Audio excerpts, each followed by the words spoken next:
What's up? What's up? It's the Arthur Moats Experience with Deke. I'm Arthur Moats, and that's my main man, Deke. What's the word, dude? Man, I feel great. It was a historic night last night. Then turned into a historic day today for me. So yeah, I'm on cloud nine, baby. It's almost like a celebratory day for me. I know it happened last night. What happened today? Oh no! It continues. You know what I mean? Like the accomplishment was last night, but it just rolls over into the whole day today. Yeah, it's like winning the championship for me. You know what I'm saying? Like I'ma celebrate it. This is one of the greatest accomplishments ever when you talking sports. So it's been like a whole little parade for yours truly today, man. I'm on cloud nine. Absolutely. How about you though, man? Yeah, I'm doing pretty good. You man. dripped out again too. The people, man. I wish our layout was a little bit different in here, and that the people could see the full fit.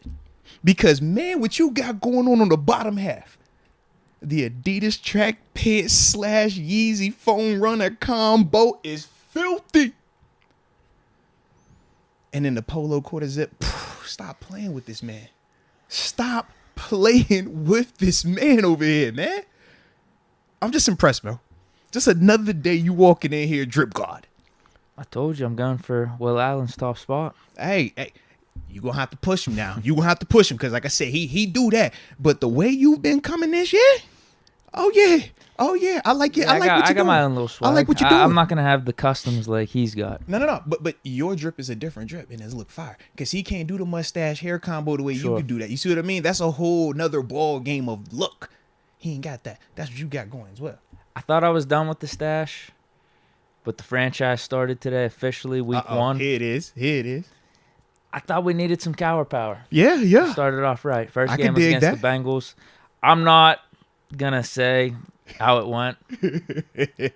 There might be some people in the chat that saw it, but I'm not going to say anything. You're going to have to watch it after. Do we need recalibration? Is that what's going on, man? You'll see.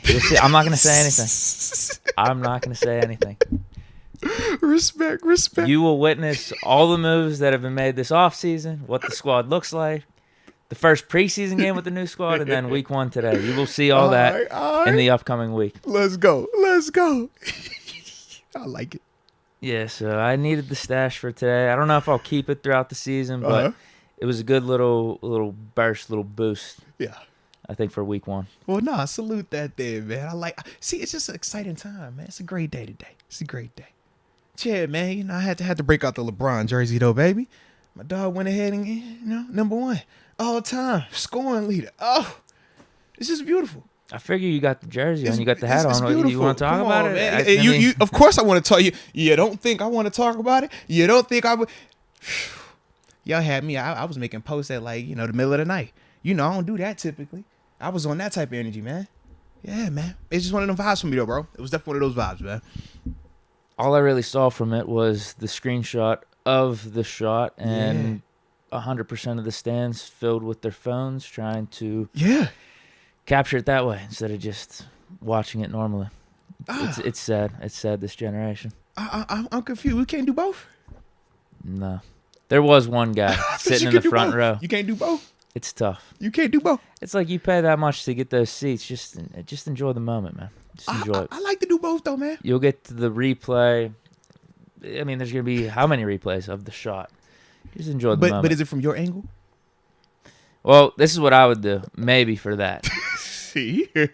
I would just say to the person next to me, hey, can you airdrop that to me? Can you text that video to me?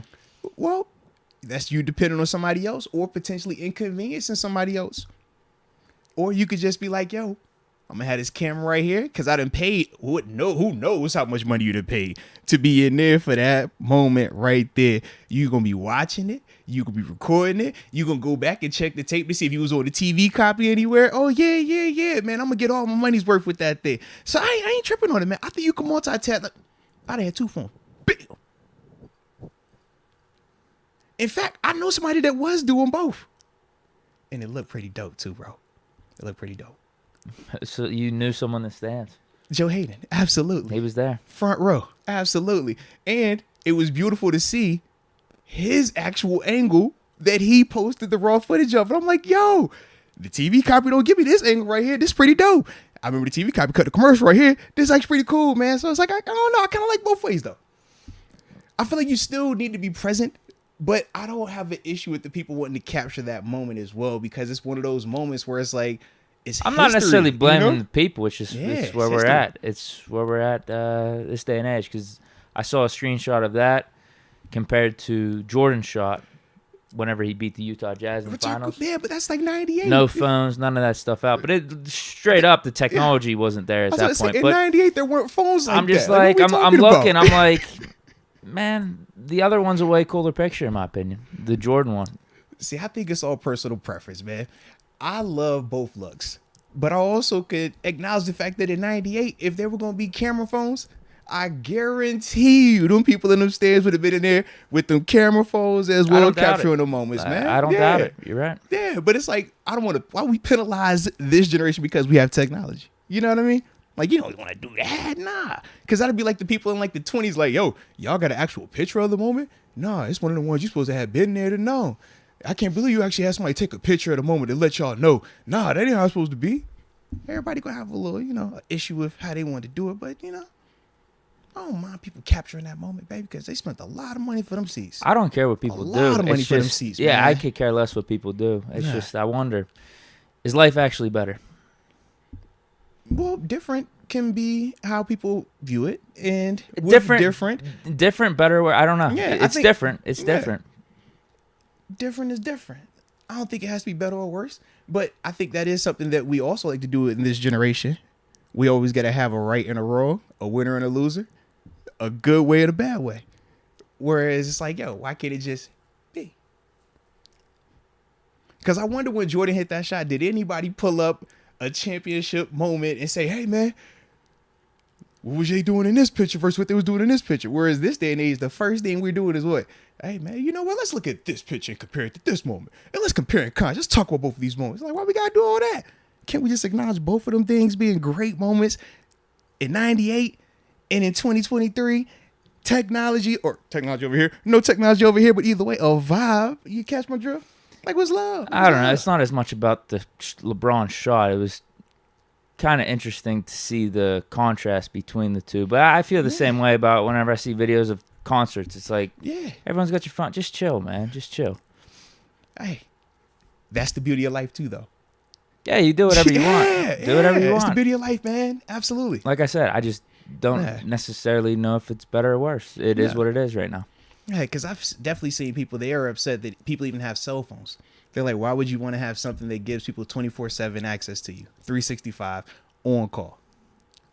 And it's like, dang, when you think of it like that, you're like, you know what? I can understand that. But it ain't going to keep me from not having my phone on me. But for that person, they'd be like, you know what? I don't want to have my phone on me. So I was like, I get the dynamic. I get the differences of opinions and perspectives and stuff like that, Yeah, it's all what you do with it. Yeah, absolutely, man. Absolutely. Because as long as they're enjoying themselves, that's all that matters at the end of the day. Whether they want to enjoy it with their eyeballs or enjoy it with their camera phones or enjoy it with a combo or both. As long as they living their best life and not hurting nobody, we good. So, yeah. What's your big takeaways? What you mean? It says what it says. Has anyone scored more points than him? Yes or no? Most in NBA history. Well, that's all I care about, that, man. Yeah, because I feel like when we talk championships, that's a team accolade. We get it. We can put more onus on certain players, but at the end of the day, it's still a team accolade. So when we say, hey, who has more rings? Jordan, and then you say Bill Russell. Okay, who's done multiple three-peats? Jordan. I also say Scottie Pippen. You know what I mean? Because he has it as well. But we can never compare and contrast when we say, who has scored the most points ever in NBA history, baby? You could debate all the stuff you want to debate. You could debate all who the GOAT, who not the GOAT, who is 4 championships and 6 losses better or worse than 6 championships and 6 appearances. We could debate all that. But you cannot debate who has scored the most points. That's the one thing that you can't debate. So I love it. So who you got? Does this put LeBron over Jordan in your eyes? The numbers are what they are. I don't know what that means. The numbers are what they are. Who do you got? Who scored more points? That's all I'm asking. LeBron. All right, then. That's what makes a player better? What's the objective in basketball? To score more points? Jordan has more points per game. Who scored more points in his career? Of like everybody that's played basketball, right? I'm not sneezing. Like, you see what I mean? Like it's an incredible accomplishment. It's incredible. Every single person that's done played in the NBA, every single person, it's been a lot of people. It's been some greats. I mean, some scores, like you said, man. Guys in the average, they can average a lot of points, man. All I'm saying is, none of them have scored more points than LeBron James. Was Kareem better than Jordan? All I'm saying is, nobody has scored more points than LeBron James. How you want to talk about it? I just know you're a fan of both. That's why I'm interested. I thought it was pretty clear. One has scored the most points ever. The other did not.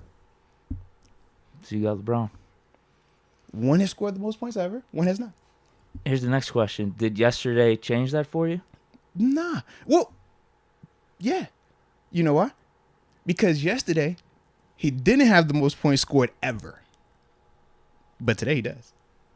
Did you see him went for 38 last night too, man? I didn't watch the game. It wasn't even he only got 4 points and like limped into it. No, he went for 38 on him, boy.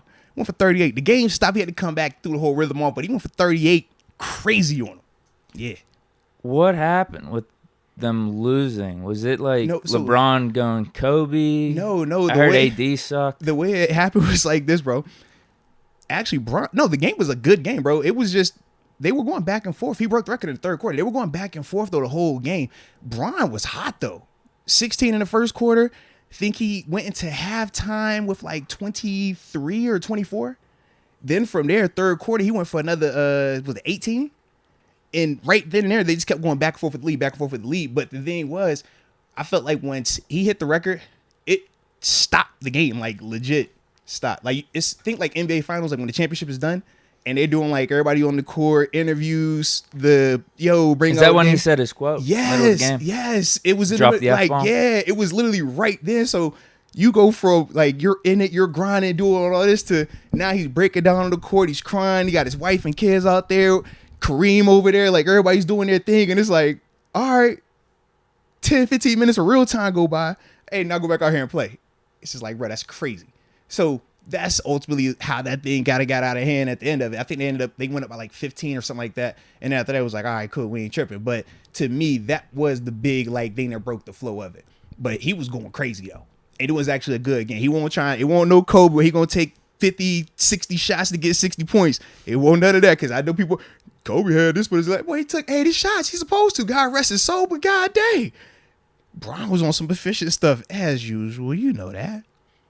Because Bron ain't got to force it. Bron just, like you said, he broke the record by accident. That's what he's done throughout his whole career. Yeah, broke it by accident. It's really good. What do you think about when people bring up him as an all-time scorer? The thing is this, man. I think the phrasing's wrong. He is the all-time scorer. He's literally putting the ball in the basket. Mm-hmm. I think shooting, though, is a different. Or, like, how do you want to phrase it? It's like you want the combination of a scorer and, like, a shooter. Because whenever I think of Kevin Durant, stuff that he's got in his bag, just like getting it from anywhere around the court. Whereas LeBron, a lot of his points were through driving, getting down in the paint. But LeBron can score just as well if he wants to. He can shoot threes. We saw him develop that.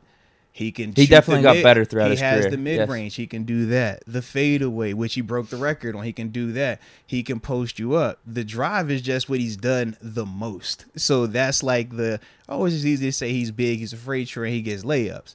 But when you watch how he plays, it's like, nah, he actually has a lot of threes right now as well. He's developed into a really knockdown shooter. And that's ultimately what's progressed and prolonged his career. And now it opens the floor because it's like you sag off of him like San Antonio did in that first time in the finals. You get away with that. Now he gonna shoot the lights out. You give Bron open threes, he gonna hit them now. So now you gotta respect that, and that gives him the ability to drive still. So he still is able to have that dynamic. So I don't think his bag is any different, or I don't think it's any less than KD. I think they're just different body types. So when KD is doing something as a 7-foot dude, it's going to look one way, whereas Bron, super buff and brolic, it's going to look another way. I don't think of Bron, though, as a shooter. He's a scorer, but I don't think of him as a shooter. When I think of a shooter, I can't figure out the phrasing for it. It's like a combo of both. Because straight shooter, you're talking Steph Curry and Ray Allen. Right. I think of guys who are like catch release, they're going to get off. I think of Durant as a high-end scorer or a Jordan, T-Mac, Kobe, right? When Kobe was a little inefficient at times. To me, Bron is just like that best all-around dude because he has the ability to score like all of those guys. But his game is like Magic where he's trying to pass the ball and distribute. But then at the same time, he could take you in the paint and big body you. Like, he just has that type of versatility. But he also does all of it at a very high level as well. So I just think it's one of those things where with the other guys, when we think of Jordan, we think of dunks and the day going to fall away. When we think of Kobe, same thing. Dunks in the fall away. We think of Steph Curry, we think of 3-pointers. We think of Shaq, we think of just post you up big man. With Bron, he could do all of it. So it's just, he's in his own little category, I think, man. I think Giannis is probably the one that could be closest to like his style of category or class. I don't know if he's ever gonna get that shit. I don't either though. Yeah, I don't either. But he's probably the only one because even Durant doesn't play back to the basket to the level that a Giannis or that Bron could play. But then at the same time, Giannis can't turn around like how KD can and face you up, pull up on you and stuff, but Bron can do that too. Yeah, I think KD and Jordan in terms of like, Jordan really didn't shoot threes like that. But KD in terms of anything past the free throw line, he just has the ball and he could make a move or whatever and just pull up on you. Like, I don't know if there's anyone better than him at that. He excels at that. I'm not saying Bron is the best at that, but Bron is capable of that. That's what I'm saying. He's very good, yeah. Yeah, so that's what it's like. I can't label him as just a scorer or just a passer because he literally, or just a big man because he does all of that stuff so well. But that's ultimately, when you talk about him being the all-time leader in points scored, I think that's also why he's that. Because of his versatility. When you talk KD, we just said it. If he goes cold from shooting, he doesn't have let me post you up for, the second half and give you 30 this way. He don't have that. When you talk about Shaq, if he ain't bodying you down low, he don't have a free throw game and he don't have a jump shot. So that's how you gonna stop him that way. When it was Kobe, he gonna drive to the bucket, but if he ain't finishing at the cup and that follow ain't hitting, you ain't gonna just turn around and just start shooting threes or just turn around and say, I'm gonna post you up all day and big boy bully you. And I think with Bron, that's why he's able to just keep scoring regardless of what style offense he's in or where the NBA is in terms of just the style of play. You want to run up and down the court, he can do that. The dunks, right? Going to the cup, he can get there. Shooting free throws, he's improved crazily there now. He can hit free throws. All right, he had to learn how to be a shooter, knockdown shooter, right? Added that to his game. So it's like if he's missing the threes, he can back you down. All right, y'all want to pack the paint? All right, you can go out here and shoot this. Y'all want to chase him off 3-point line? He'll hit you with the mid-range. You want to hack him? All right, he's going to hit your free throws. So I think that's where he just able to just age like this and keep scoring buckets, man. I mean, it's the reason why he putting up 30 a night right now at, old as heck. Yeah, there's a reason why he's considered between either first or second best player of all time, depending on who you talk to. Yeah, it's a great achievement. Even though it is funny, though. I feel like in our... I still got Jordan, but, I mean, it's not even close. LeBron's too. In our generation, I think we both acknowledge it's Jordan and LeBron. When you talk older generation, they want to throw Wilt in there. They want to throw Kareem in there. They do that before they'll just say Bron. And that's the part where for me it's always like, it comes off like they're hating a little bit. To me, I'm with you. When people have a hard stance that is Jordan at number one, I don't knock it because I can make a hard stance that is Jordan at number one. When people got a hard stance that is Bron at number one, I don't knock because you can make a hard stance for that as well. I'm sure that's going to be a big conversation this weekend at Super Bowl parties. That's all they want to talk right now, man. Who's the GOAT? Who's the GOAT? It's like, all right, would you rather go to 6 championships and win all 6? Would you rather go to 10 championships but only win 4? All right, which one's worse? Not going or going and you losing 6 times, but you only won 2 less than the guy that only went 6 times. Like what we talking about here? You know what I mean? Like, that's... I was thinking this middle of the day today. How bad did Jordan's Wizards years hurt his legacy? Nobody wants to talk about those because it's Jordan. He's 6 for 6. Remember, he ate every championship.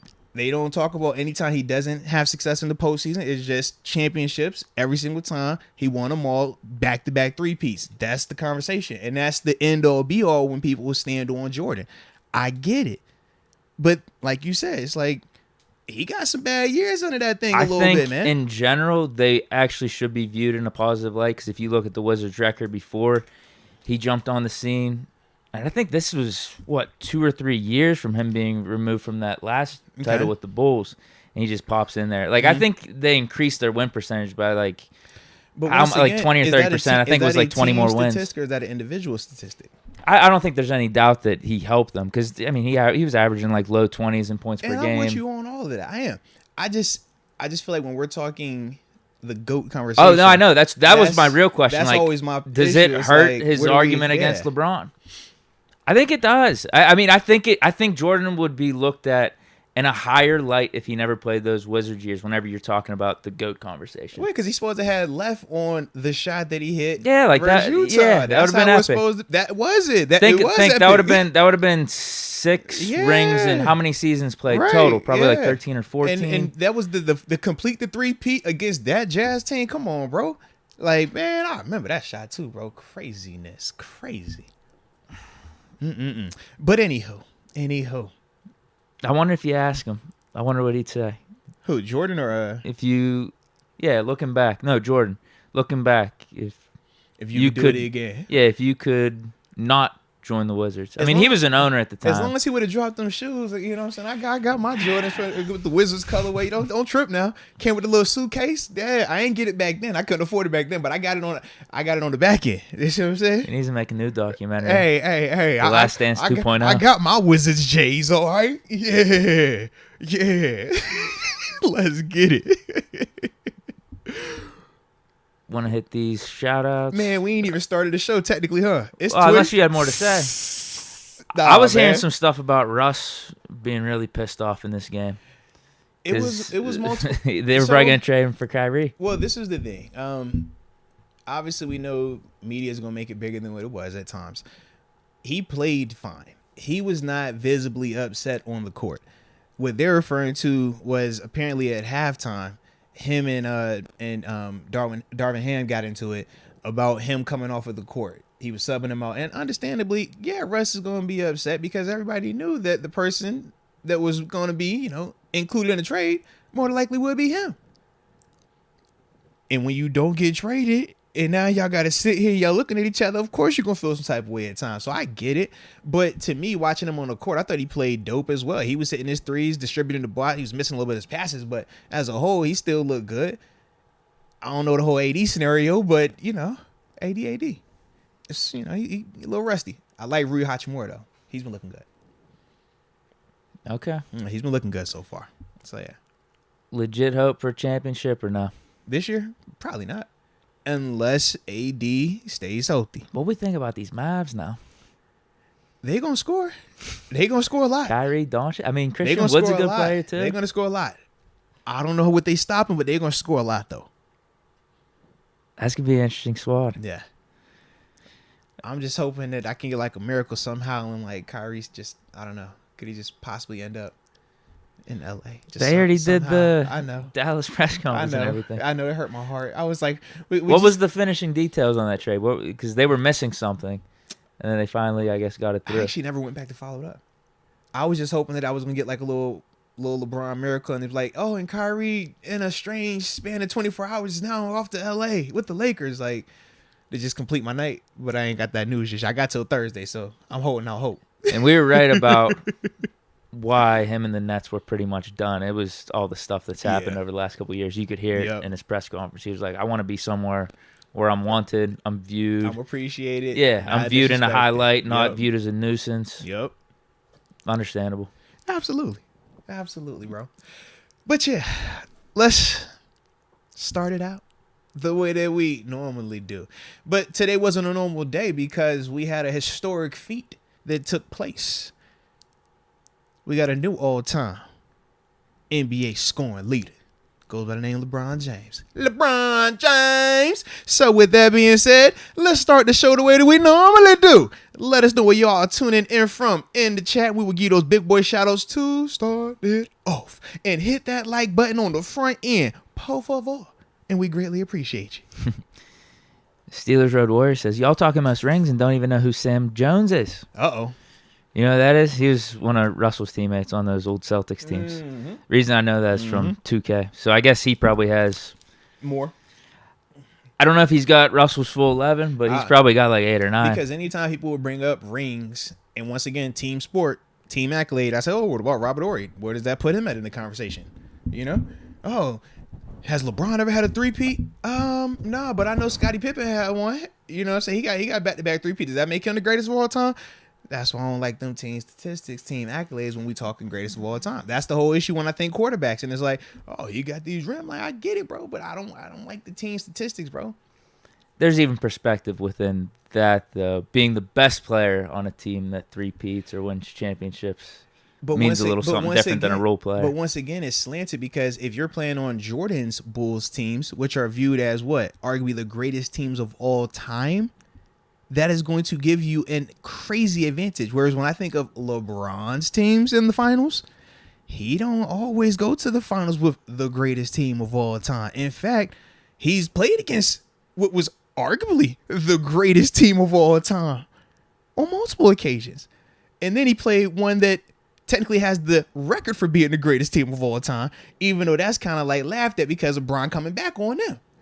So that's why I don't really enjoy the team accolade stuff, because that doesn't help Bron, but it also doesn't help a lot of. We acknowledge it, and that's why we say, hey, he has 6 rings, he has 4 rings. You acknowledge it, but when people base that as like the main part of it, it's just like you're talking about a team statistic. I'm bringing up individual statistics. That's why I talked about the scoring thing, because it's like that's individual. In fact, man, I think it's a hockey player that was really famous here in Pittsburgh that talked about his favorite statistic, and he was like, you know, he don't really care about like the MVP voting and stuff like that. He was like, he cares about most goals scored. Yeah. You know why he cared about most goals scored? Because you can't mess that up. It ain't no, hey, let's talk about this. I think I like this a little bit better. No. It's either you had the most of them or you didn't have the most of them. It's a beautiful scenario. Championships do matter, though.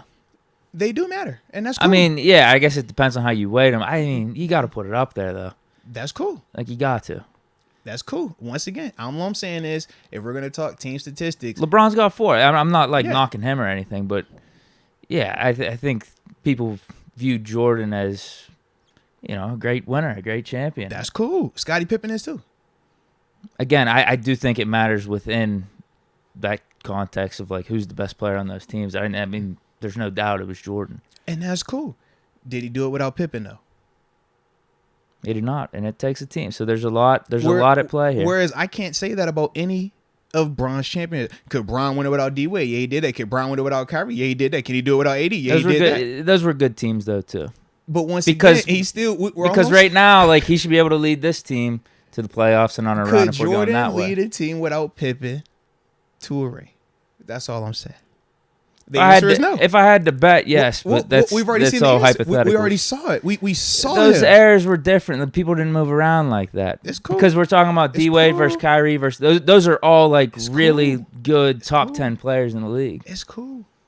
At the end of the day, though, Jordan did his career, and all his championships are tied to Scottie Pippen. Yeah, but you could say both players are top 10. Like Pippen was a top 10 player. Kyrie, top 10 player. Cool. D-Wade, top 10 player. Also had Bosh. That's cool. Top 15, top 20 player. Cool. AD. Oh, that is cool, man. Probably, I mean, at that point, top 5, top 6, 7 player. Oh, that's cool. In the bubble.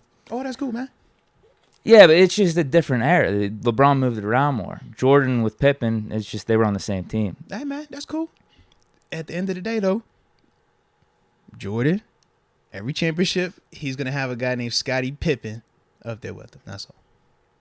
There's nothing wrong with that. Cool.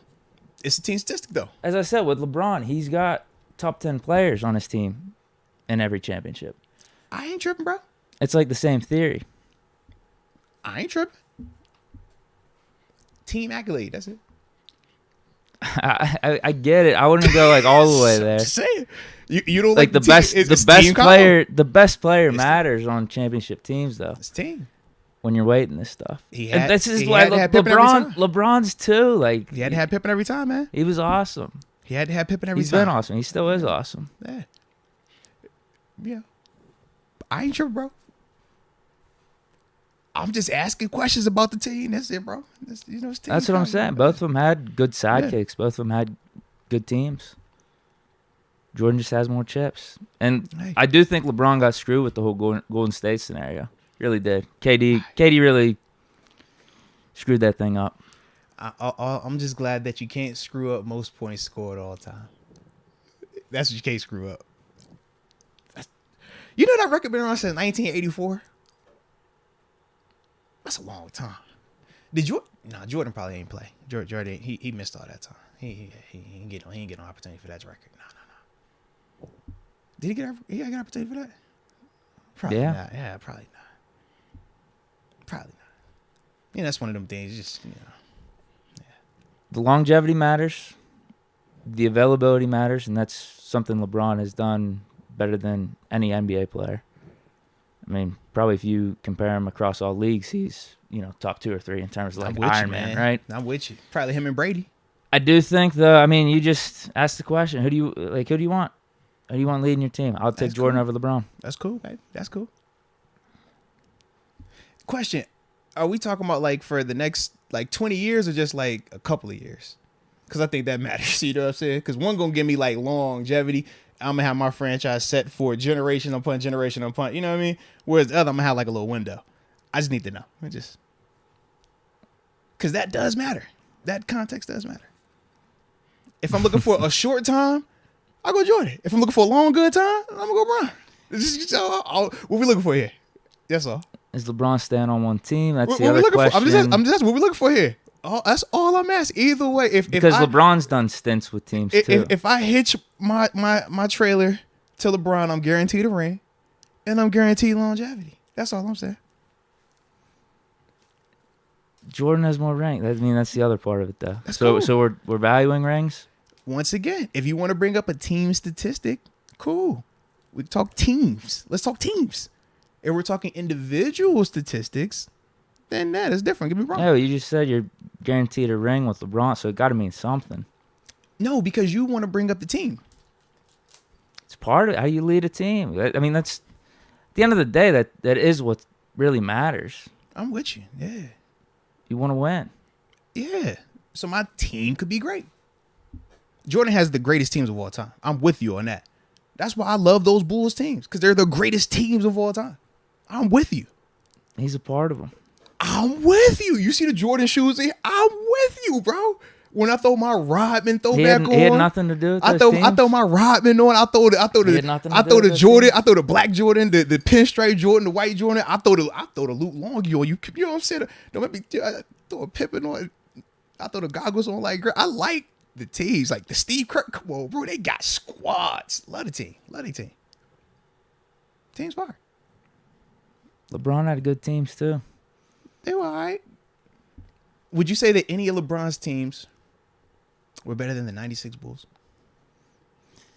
Tough to say. I mean, technically, record-wise, it's technically not tough to say. But I mean, here's yeah, sure. But here's my other point, though. Like, the guy at the head means something to those teams. How he leads the team, how he gets them prepared. And talent still matters too, though, right? Yeah, but I mean, dude, those are the most talented teams. Those the Bulls 96 teams, Bulls team. Those Bulls teams were starting to go down the twos once Jordan was gone. 96 Bulls is the greatest team of all time, Jordan right? comes back, they go for 3. 96 Bulls is the greatest team of all time. Then after that, you throw in there, 17 Warriors with Durant. That's probably number 2 on your list. Then after that, we looking at the Lakers, whether we talking the Showtime era or whether you're talking the Shaq and Kobe era. But either way, like, when I think of Bron's teams, I'm like, man, I don't think of any of LeBron's teams as, man, this is the all-time greatest team. I think of Bron having just insane performances and guys helping out. Where you talking D Wade and Ray Allen and Bosh, they were dope. But you taking that team over a 96 Bulls, over a 17 Warriors? Nah. Them squads is crazy. They were loaded across the board. It's talent. Bench depth. The eras are different too. Like, yeah. People stuck around on their teams. Yeah. Like, Jordan built up to that. Oh, it's cool. Like, LeBron never did that with the Cavs. Now, granted, I don't think his organization helped him really. I mean, Bron had to become a GM while being dominant on the court. I think. Yeah, I think. We don't even talk about that part. We don't even talk about that part. I don't know if Krause gets enough credit. Yeah. I know Jordan shits on Krause and everything, but Krause was dope. Don't play. He built Krause some was good dope. teams. Absolutely. Bronny had that. That's why it's been le GM. So not only is he dominating on the court, he also has to make personnel decisions. And as we've seen he's made some questionable moves recently. All I'm saying is his moves have worked out. You look at other guys that have attempted to do what he's been forced to do, and they don't have nowhere near that level of success. That's all. All right. Jar Devil. We got the 310, San Pedro, California. Let's get it. Jacob Wade, Southwest Michigan. Let's go. Sorry, Key. The 804 RVA, Stan Clair. Smiles and Ways from 905 Toronto. Let's go. Hey, put them. Hey, I know y'all already put where y'all was tuning in from, but put them in again. I see you, Richard R. Bezo, the 310, Carson, California. All right, that was the only one that came in thus far on my side. I think you might go back on your side. I got a ton here. Oh, yeah, that's what I was saying, because I scrolled down already. So, yeah, you stay where you're at. Yeah. 613 Canada, Noam tuning in. I like it. John Pell, True, 828. We got Motoholic, Butler, PA, the 724. Good show, guys. Keep it going. Thank you. Salute. Let me tap in. I got some coming in real quick. All right, I got Sorry Key. Tuner from the 804, Richmond, Virginia. Max Rice, the 513, Cincinnati. He says he's in enemy territory, and I do agree. Mitchell Mania still rocking the 814, but he's in Odessa, Texas. Shout out to Odessa, Texas as well, man. All the Friday Night Light fans out there, man. Was it Permium?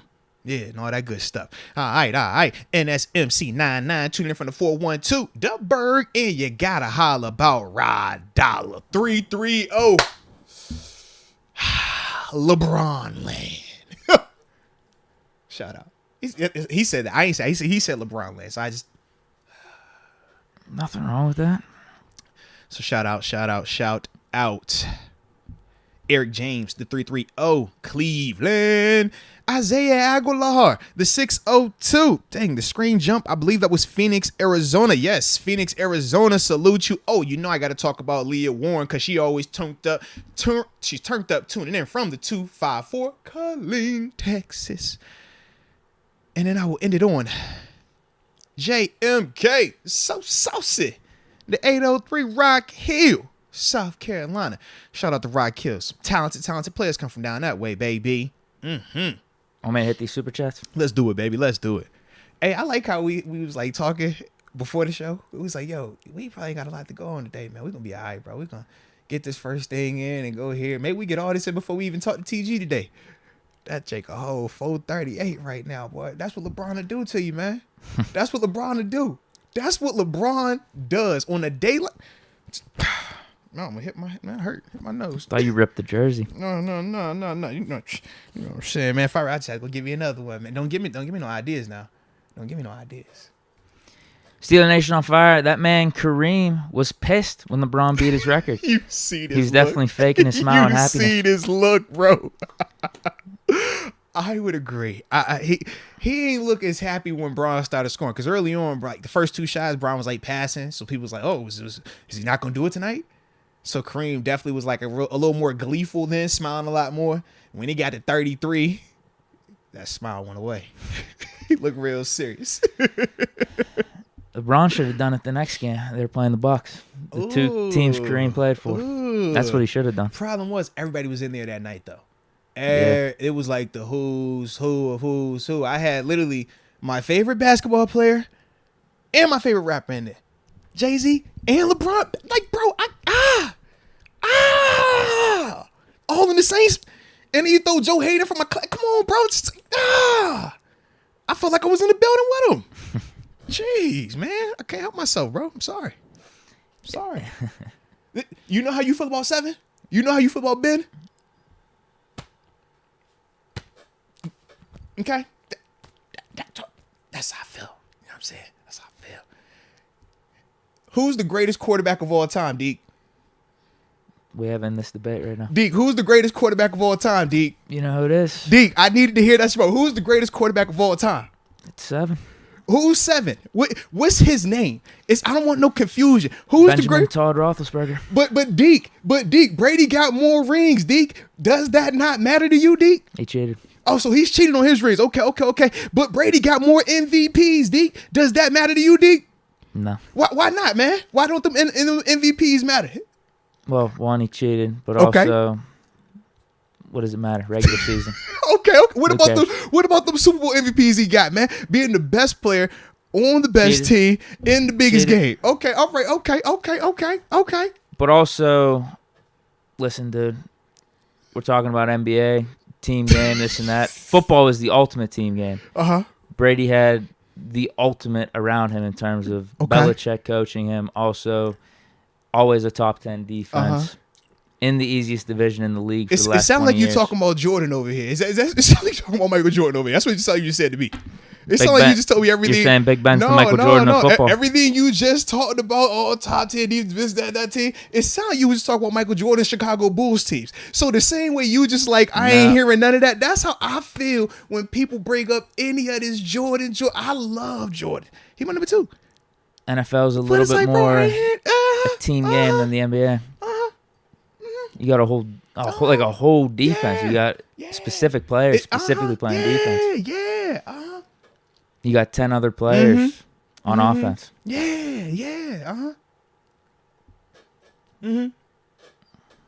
yeah. It's LeBron. 828 style. LeBron is the GOAT because he's the best all-around player to ever play the game, period. He may not have the killer instinct Jordan and Kobe had, may not be the prettiest or the most dynamic, but best ball player is Bron, and I'm old school. I do feel like that is very accurate. Killer instinct, Bron ain't got the same killer instinct the way that Jordan or Kobe does, but I do feel like he still has a killer instinct. I just think that when we think of those guys, it's like an assassin. It's like you talk about the Mamba. You know what I mean? They got that. I think Bron still does have that. He just shows it in different ways. Shout out to Bron, though. 828 style. AD stands for always doubtful. Bro, ain't that the daggone truth, man? Can't rely on this dude. Can't rely on him. Let's go, UW. Since it wasn't brought up Monday, what's your thoughts on the Senior Bowl? Any standouts for you? So I have not got to that just yet, but I do plan on giving a full breakdown on it next week. All right, so I just want to give you that because that's on my plan to rewatch and go through all the practice stuff like that over this weekend. Just give you the heads up, baby. 828 style. Jordan is the only player in history to get every call if you touched him during the era where you could literally hard foul and not get calls. Uh-oh. Now, you one of those dudes that like care, like when people bring up the whole competition thing. Oh man, when Jordan was playing, he played against plumbers and all this other stuff. Are you one of them tight? How you feeling on that? That definitely wasn't the case for Jordan. Who brought that up? That was whenever dudes were playing like the 50s and 60s, huh? No, it's just different eras. You deal with what you got at the time. Okay. Great players in each era are great players. Okay. Yeah, if you want to throw like an Anthony Edwards back in the 50s or 60s, yeah, like he would be Jordan. He would be the guy with 20 rings. Yeah. Could Anthony Edwards play when Jordan was playing, and would he still be dominant? Anthony Edwards, specifically him? He a bucket, bro. Yeah, he'd be good. He's a bucket, yeah. He would be good. Because I think, he's got the stature. He was a football player. Like, he could be physical, too. Yeah. I think he'd actually be a really good player. Yeah. James Harden? I don't know.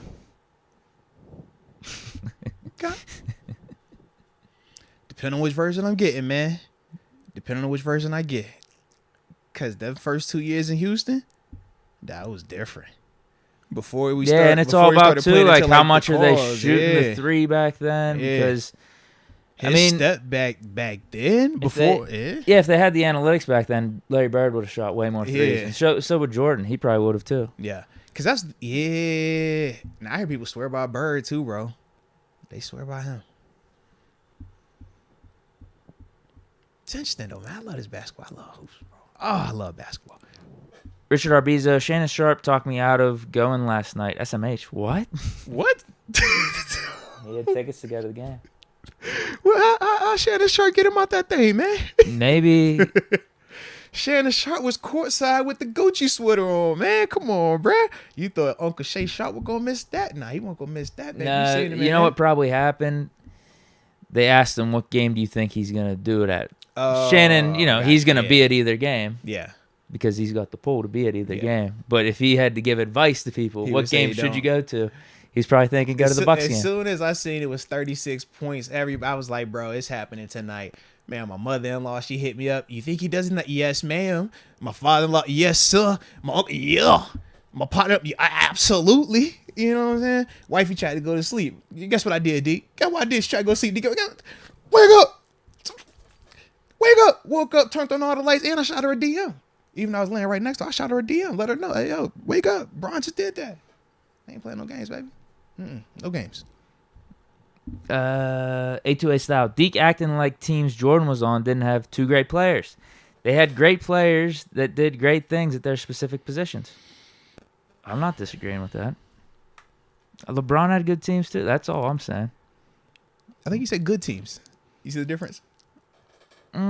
Again, I do think Jordan being a part of that Bulls team also makes it great. That's cool. But it still is a great team. That's all. Here's the other argument. I don't know. I don't want to get into this like too much, but like, dude, those were really good teams with LeBron. Like, good, yes, they were good. They were really good. Absolutely. Yeah, but it's like, what team do you look at and say was great? Listen, those teams, like those were the best teams in the league at that time, though. Still. What team do you look at and say this is a great, like, stands up the test of time? It's a great team. When we talk Michael Jordan's championship teams, there's 2 3-peats. Again, I think Jordan's a part of that. Okay. It's not the same without Jordan, obviously. Steph Curry was a part of the 2015 championship and the 2017 championship. Which Warriors team was better? 17 or 15? 17. They had KD. Definitively, right? But sure. Steph was still a part of both of those teams. But definitively, 17 was better. That's all I'm saying. They all champions, yeah. They both won rings in multiple places. Both had good teams, absolutely. But nobody is debating who is a greater team than the 96 Bulls. Unless you're talking the 2017 Warriors. I just don't know why that's a knock on Jordan. It's not a knock on Jordan. Because those Heat teams were like really, really damn good. It's not a knock on Jordan. Those Cavs teams were really deep until they started facing the Warriors with KD and Check it out. I'm not saying it's a knock on Jordan. All I'm saying is you can't hold that against LeBron, though. Because when you talk championships and you talk their teams and you say, well, Jordan's a part of that team and that makes it great, I agree with you. But that is being used as a negative towards LeBron when LeBron's teams were never close to a 96 Bulls. That's all. You could argue some competition here and there. Not on all the finals, because obviously him going up against the Warriors. But, I mean, the Lakers finals against that Heat with, 3 injured players. And he won, right? He won. But, this all has to play into it, too. You just can't say, oh, LeBron's team's not as good. But look at that. I mean, that Heat team was a joke with Jimmy Butler. Cool. Absolute joke. Cool. Dude, I'm not doing it as a knock to LeBron. I'm just Jordan won more. Cool. You want to say they were great teams or not? He's a part of those teams. Those dudes are just role players without Jordan. Cool. They just are. Outside of Pippen, maybe Pippen has a Hall of Fame career, someone else, but that's really it. Dennis Rodman? Well, Rodman, fair. Hall of Fame player in his own right, but it goes to what he said, had his role, had his niche. So Hall of Famer, arguably one of the greatest rebounders outside of Karl Malone. What are we talking about? Dude. You could talk NBA. You could talk NBA Hall of Fame, who they letting in, this and that. Dennis Rodman? He was the greatest rebounder, but outside of that, enforcer, good defender. Go. Say less. What, dude? Wait, what do you mean by I agree. I said cool. He was a great rebounder. Didn't have much else. Bro. Great rebounder, good defender. Cool. We just have different perspectives. I said cool. That's it. I think he should be Hall of Fame, but he's one of those fringe guys. Cool. So is Kevin Love's a Hall of Famer. Kyrie's a Hall of Famer. If you say they are wrong? Cool, huh? If you say they are cool, you don't think they are? I just simply said if you feel like they are cool, that's it. I think they are, but then, all right, do we want to talk about Jordan's first 3 championships? Because those teams aren't even close to then what you're talking about with those other ones, the 96, 97, 98. Cool. And again, that was a whole build-up. That's cool. I'm just bringing back what you're putting out. I've already Jordan won with lesser teams in the first 3-peat. Hey, I've already spoke my piece, baby. I feel like you just want to keep debating. That's cool. I don't at all. I actually don't want to talk about this at all. Yeah, really, I've already made it simple. For me, the same way when I say, hey, who's the greatest quarterback? is Ben Roethlisberger, right? That's All that team stuff we talk about, all them championships, all them individual accolades, doesn't matter, right? You don't care about none of that Brady stuff, right? So when you talking all that back, all this Jordan, just think about that. Because that's my stance on it. You feel me? It's the exact same. That's all.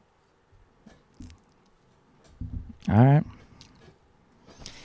Next, we got Eric James, Deacon Moats. The city of Akron declared February 8th National LeBron Day. Let's go.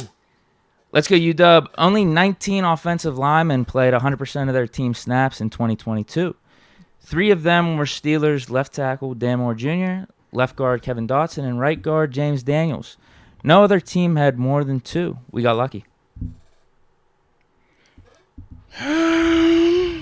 Yeah. I like that. I'm trying to think. How many snaps? Chooks was probably like 1 or 2. Okay. Wait, I think I got lost here. Should be 8-2. I think it's 8-2-8 style. I think so. It says Max Stark said that 7 was the reason for the Super Bowl 45 loss. Did you see his? Yeah. You don't agree with Max? How'd you feel about Max's comment, man? I thought Max was Ben's boy. I thought that too. Weird comment. He said he was throwing too much, bro. There's no doubt Ben didn't play his best half in the first half of that Super Bowl. Would you say that's the reason they lost, though? No, I don't know why he's bringing. I don't know, man. Like, I don't know Ben personally, but I don't think he's thinking about Super Bowl MVPs. I think he's trying to win the game. To me, I think it was weird. I almost took it like because of how people like go overboard about Mendenhall late in the game. To me, it kind of came off as Max trying to like take a different approach and say, you know what, let me put it on this first half stuff and kind of go that route. But I wouldn't put the loss on 7 because 7 still balled. He was a part of the reason why the game came back. No, I think his main reason for saying that is if the focus wasn't on the MVP, then we would have had a better chance going into it. But do you feel like that's what he was focusing on? Like I said, I don't know Ben personally. I don't know what was going on behind the scenes. I'd say no. Like I think it's always just about winning the game. I don't. Yeah. This is a really weird comment to bring up. Max. R Barley 18. Yo, nothing but love, but GD Deke might be the biggest homer. Might be the biggest homer I've ever seen. LOL Moats. This man knows this, right? Ben great and underrated. Pickett not even a top 20 QB, but Ben or Deke thinks dude franchise after 1 below average year. Hey yo, is this Big Noriega? Is no. Dang, R Barley, yikes. Listen, dude. Yikes. In this game that we play called football, in this football talk show that we have, and just everyday life when we're talking about sports, you have to have takes. Like, you have to have predictions. You have to have a lean one way or another. You gotta stand on it, man. I think Pickett's gonna be pretty damn good. So, hold me to it if it doesn't happen. But I feel like everything that happened in his rookie year proves that the arrow is pointing up. You already know, I agree. I like what I see from the kid. Phantom TV. From the young player. All I'm going to say is #Thunder Up. Hey, man, don't nobody care about OKC, man. But I will say, SGA, bro, he fire. I like his game, bro. I like him. We got 828 Style saying Pippen got cheated out of the finals without Jordan. No, he did, though. Facts. And that's the other part. He was low-key. He should have won MVP, too. He was nice. That would have been interesting. He was daggone nice. Patrick Ewing. Yeah, that's the question. Did they beat the Rockets? Yeah. That Bulls team. Twin Towers. No, not the Twin Towers anymore. No, that was after. Just Olajuwon. Yeah. Kenny the Jet. That would have been interesting in terms of how people would even view those Bulls teams if Pippen were to win him one the year where Jordan had stepped away. Because like you said, they definitely I think Jordan would have came back and went to another team. You think so? Yeah.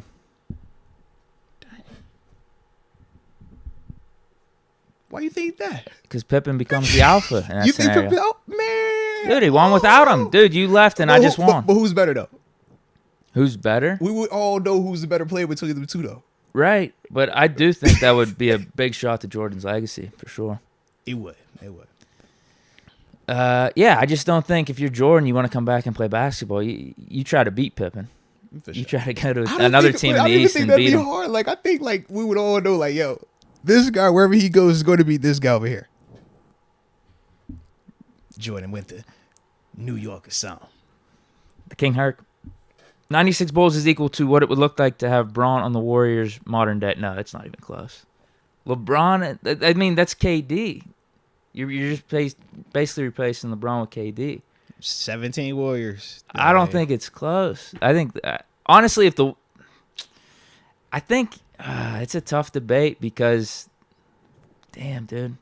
It's different eras. That's what makes it tough between the Warriors and that Bulls team. Yeah, because one is designed to shoot the lights out with a crazy just one-on-one dude like Durant.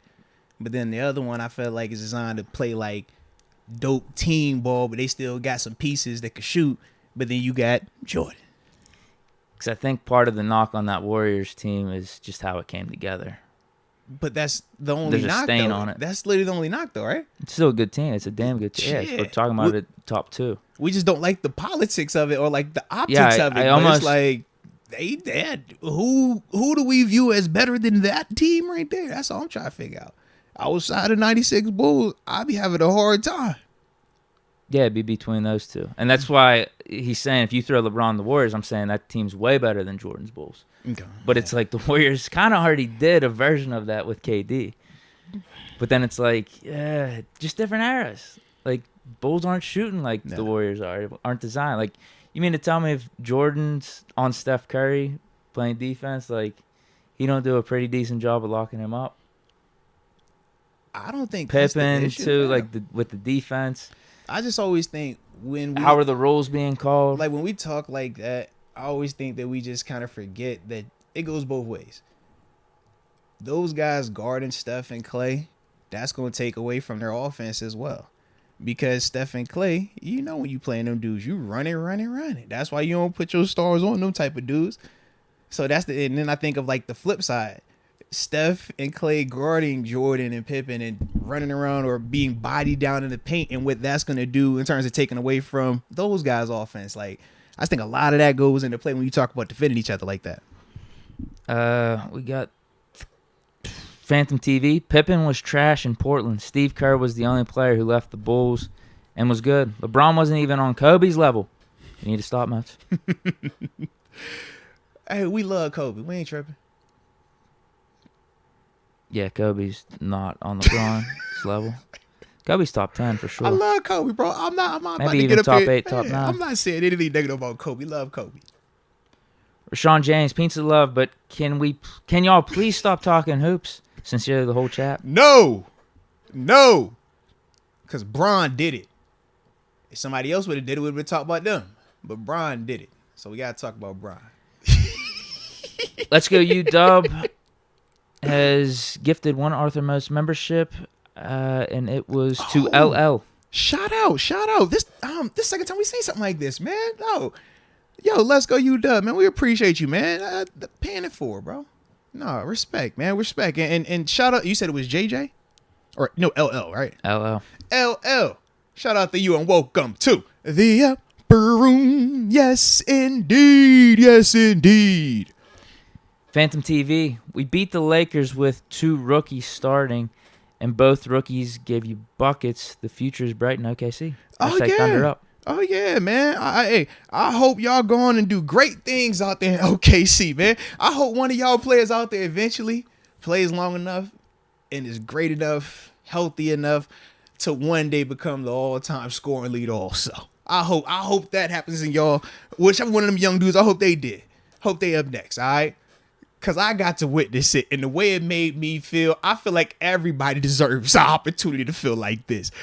I feel bad for the people that have not been a witness. Bro, when Nike dropped that Witness LeBron's career commercial, oh my Deke, I felt like you, bro. I had to go on. I was screen grabbing it, trying to make sure I had my own personal, bro, like, it's mine. I have it now. I couldn't find it anywhere, but I figured out how to get it. I am so, bro, like, it just touched my heart because I'm like, yo, I remember each and every moment on the way. I just felt good to be able to experience that. So I do hope that you, as an OKC fan, you get a chance to feel that same type of feel that I felt for as long as I felt. Because like I said, it's still going on, which is crazy. But yeah, shout out to it, bro. Shout out. Q also gifted 10 more memberships. Holy smokes. Dylan Elder, Javi Berg, Gary Reynolds, Teresa, Hey, Dustin am I tripping? Klein. How do you see their names right now, bro? They pop up underneath. DJ Trey Money, Dunta Baker, Marine Miske, okay. Quan Summer, Brian Quintana. Yeah. Those are all 10. Big shout out to Q. Absolutely. Hey, Q, man. Big shout out to you, man. We do appreciate you from the heart. And Dylan Elder, Javi Berg 420, Gary Reynolds, Teresa, Dustin Klein, DJ Trey Money, Donta Baker, Maureen Miske, Quan Summer, Brian Quintana, and everybody that I just named. Oh, welcome to the upper room. Yes, indeed. Yes, indeed. And we greatly appreciate each and every one of your support. Oh, righty. Let's see. I feel like I am forgetting something. TG's coming on? Yes. He's ready? I did not text him. That might be what I'm forgetting. Matter of fact, let's see if he answers it. Let's see. What you taking your bet? What you think? No. He ain't answering first time? I don't think he is. You don't think he's going to answer today, bro? Why you got to be like, come on, man. No, I think he will. I think it's just going to be one of those things. Because he's probably expecting a text, doesn't have the phone around him. He'll get back to us, though. Here we go, there.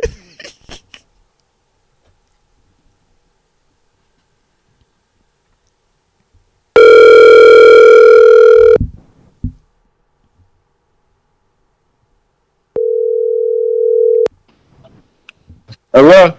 Yo, let's go. We was over here a little nervous. We were worried about you answering because I hadn't texted you. And I was like, dang, I actually don't know if he's going to pick this thing up or we're going to be up here looking kind of crazy right now. So man, you know I'll be looking for you know what you I'm saying? Like we appreciate you holding it down and not having us out here looking crazy in these streets today. But for ladies and gentlemen, boys and girls, children of all ages, and all my LeBron fans out there, LeBron. we are joined by Steelers alumni, West Virginia Mountaineer alumni, my locker mate, the one and only Terence Garvin. TG. Almost heaven. History was made last night, man. Did you watch it? I seen it. I was almost in heaven. I was almost in heaven last night.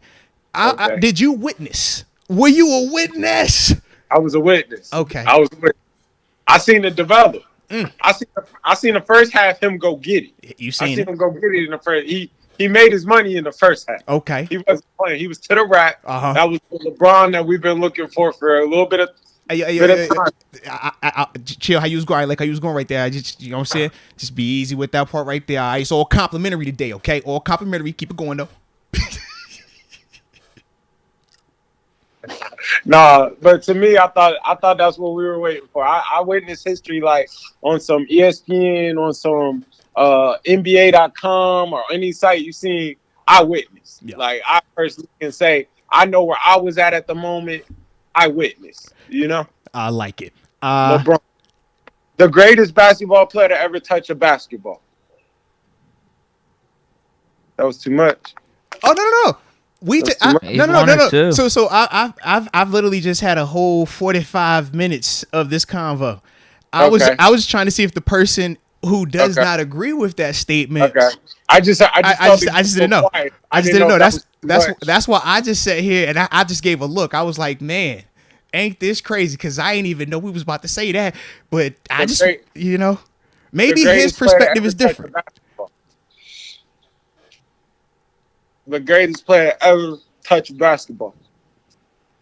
LeBron. We've actually lost the two greatest this year. Like LeBron is the greatest to touch a basketball, and Tom's the greatest to touch a football. Like it's been a year. It's been a year. You know? Yeah, you done said two of them names, man. Now both of them names came up today during this convo. Yeah. Both of them ones came up today. LeBron and Tom. They're in the league. They're in conversations with people like Serena.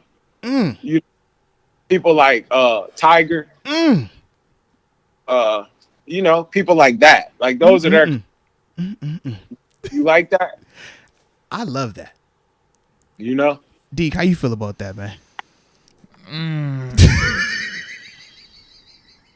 There's no way you can't think LeBron's not the greatest after that. Like, LeBron really done broke all the records. I don't think yesterday really changes much. He scored 2 more points than Kareem. I mean, it's Jordan. LeBron's. I got LeBron too. It's not, I think him and Jordan are in a tier above everyone else. I mean, I could see the argument for LeBron. I'm taking Jordan. I need a game. I need a championship, and I'm taking Jordan over LeBron. I mean, so at the end of the day, this is how because I had this argument earlier.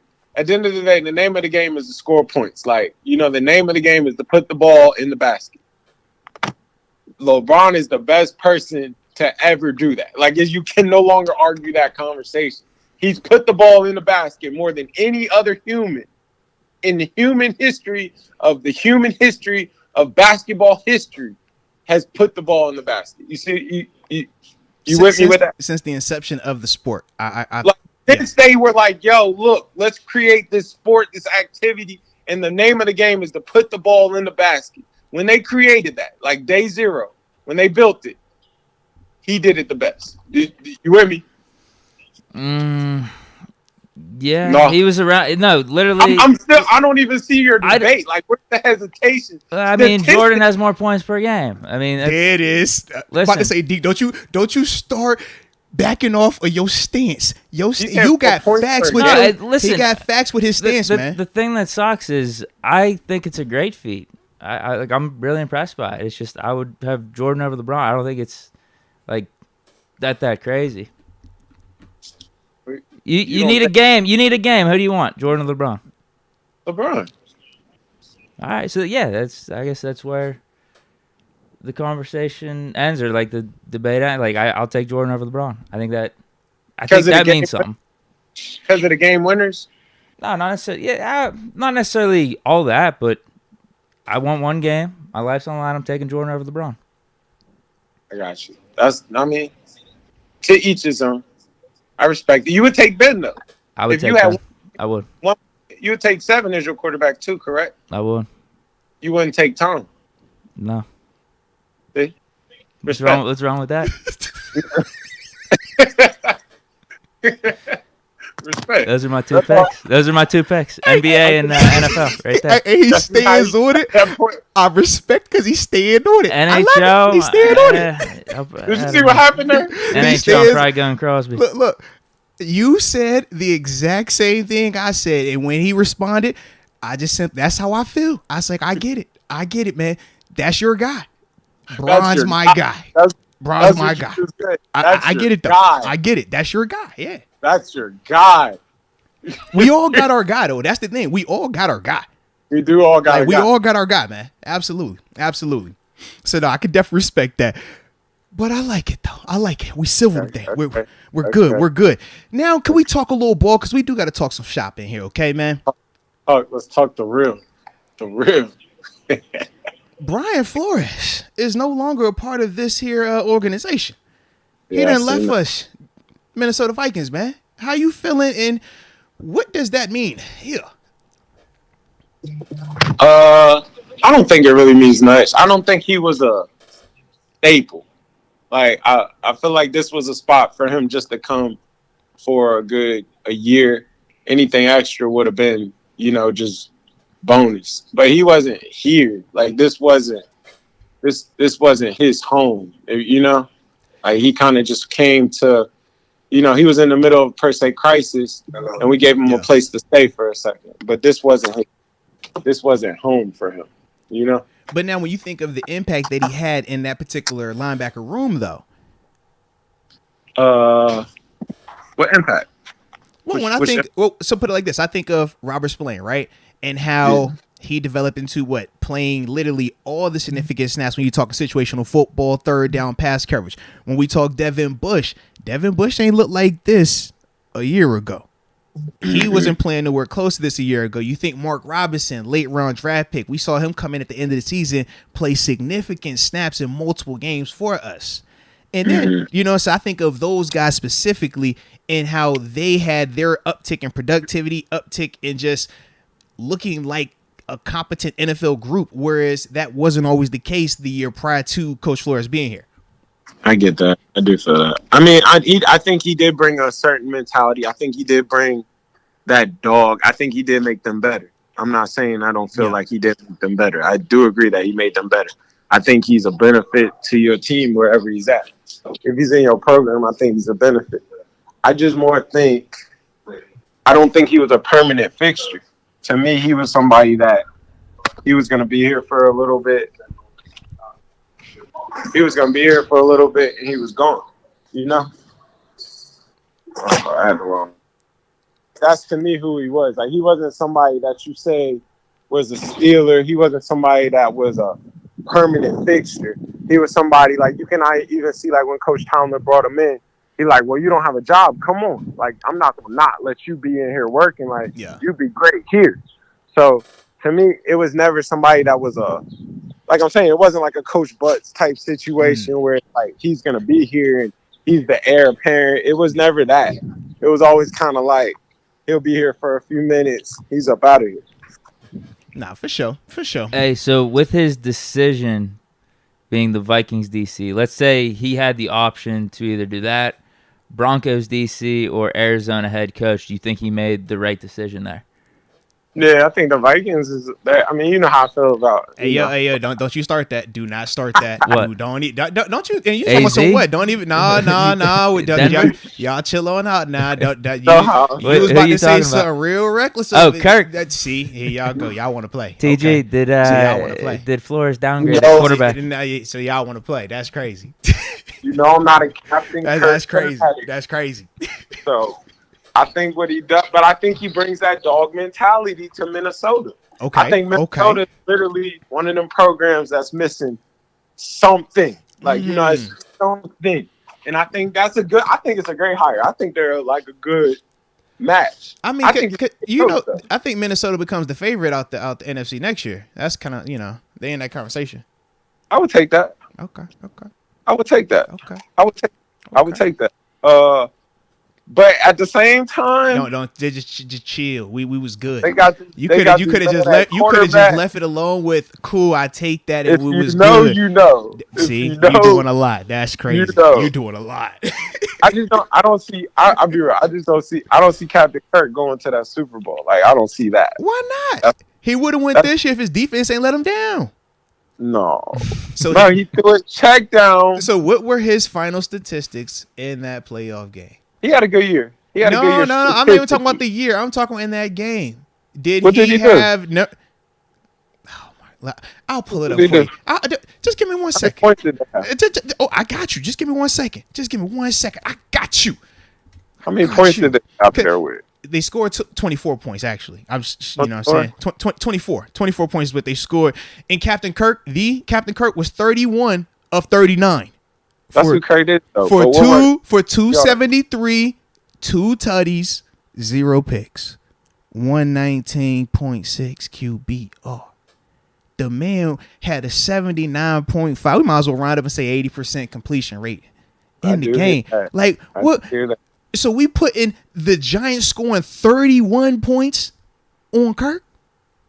But where does he throwing, though? I think that's my problem. Is like 2 touchdowns is what he did. Numbers always show what he do, though. All I'm saying is Kirk balled. That's what I've been saying, TG. He's a fantasy QB. Kirk balled. Kirk did what he was supposed to do. If I told you going into the game, Kirk was going to be 39 and 31 for 273, 2 touchdowns and no picks, you'll be like, yo, he balled out. For Kirk, you say that's a great game. Would you not say that? I'd say, what'd he do in the fourth quarter? Oh, my gosh. Y'all would say that's a great game for Kirk Cousins. Y'all know y'all would. But because y'all watched this defense give up 31 points, y'all wouldn't say it. Nope, I ain't see that. I just see this check down right here. That's crazy. That's crazy to me. What about the standard, though? Like, is that the standard? If Tom would have did that. His offense put up 24 points.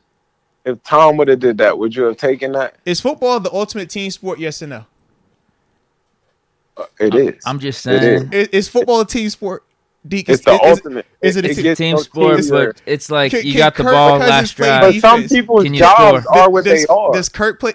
And some people did their jobs to the best of their ability and led their team to 24 points. Kirk's job isn't to stop the Giants from scoring 31 points. That's all I'm saying. I hear you. I'm with you. Kirk I'm did his with you. thing, man. I give you that. Y'all both need to believe in Kirk and stop being Kirk haters. That's what I'm it not sounds like. gonna- Y'all sound like Kirk haters, man. Y'all need to love Kirk. I've seen the movie too many times for me to. Oh my god, it's no movie. It's no movie. Yeah, It is no movie. It is no insanity movie. to do the same thing and expect a different result. Gosh. I've seen this movie so many times that you can't. Throughout his whole career. No. Throughout his whole career, how we going there now?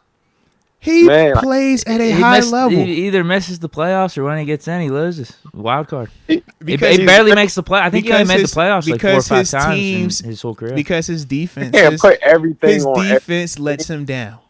every year. He had a good defense this year. They gave up 31 points to the Giants. They fired the DC. And okay, so you're saying what you just told me is Yep. That's what I just. Yep. Yep. They the favorites. Yep. so you're saying Yep. you're saying I Skull like that. is I it's like fun. that. I like It's the- that. If not it's now, the- then when? it's the year of Skull. Justin got to get paid. We know Kirk money gonna hit different. Like, hey, come on, man. If not now, then when? This the year. This is it. This the year If right they here. don't, This the if year. they don't do it this year, it can't happen. Absolutely. If not now, then when? They making a run for it this year. If Absolutely. we don't do it right now, Justin it's not. Jefferson can't be elite without Kirk. Just remember that. They're like the no. We're not gonna say that. We're not gonna say that. I almost slipped and fell into that. No. That's All I'm saying is all his numbers came from one guy. That's all I'm saying. I almost slipped up and all jumped his in there. numbers came from one guy. That's all I'm saying. They did. Yeah. Mm-hmm. He was Justin Jefferson before he got to that guy. I ain't seen it at the NFL level. They gave him that guy for. All I'm saying is at the NFL level, they're attached at the hip. They're like Big Ben and AB. I can't talk about AB's greatness without bringing up Ben. I can't talk about Ben's greatness without bringing up AB. They go hand in hand. It's like peanut butter and jelly. Absolutely. Okay. Yeah. So hey Deke, you heard that? Oh my god. What? You can't talk about Seven's greatness without speaking Now on see, age. now you trying to turn it into a That's negative. false. Hold on, I was Now just you making trying sure to we turn were it all. into a negative. Don't take it as a negative. Don't take it as a negative. It's not a negative.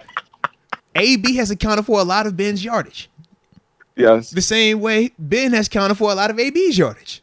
I just wanted to stir it up how you stir it up. Hey, see, no, you being I just wanted messy. to make- I You're just wanted to make being messy. pot was the same pot. I'm just simply acknowledging two different things and saying, "Oh, some similarities over here, and some similarities over here." That's all I'm doing. You try and be messy. You try and blur the lines, turn it into an argument. I ain't trying. All I'm saying is one looks like that and one looks like that as well. So they kind of go hand in hand. Yeah. I hear you. I hear what you're trying to say.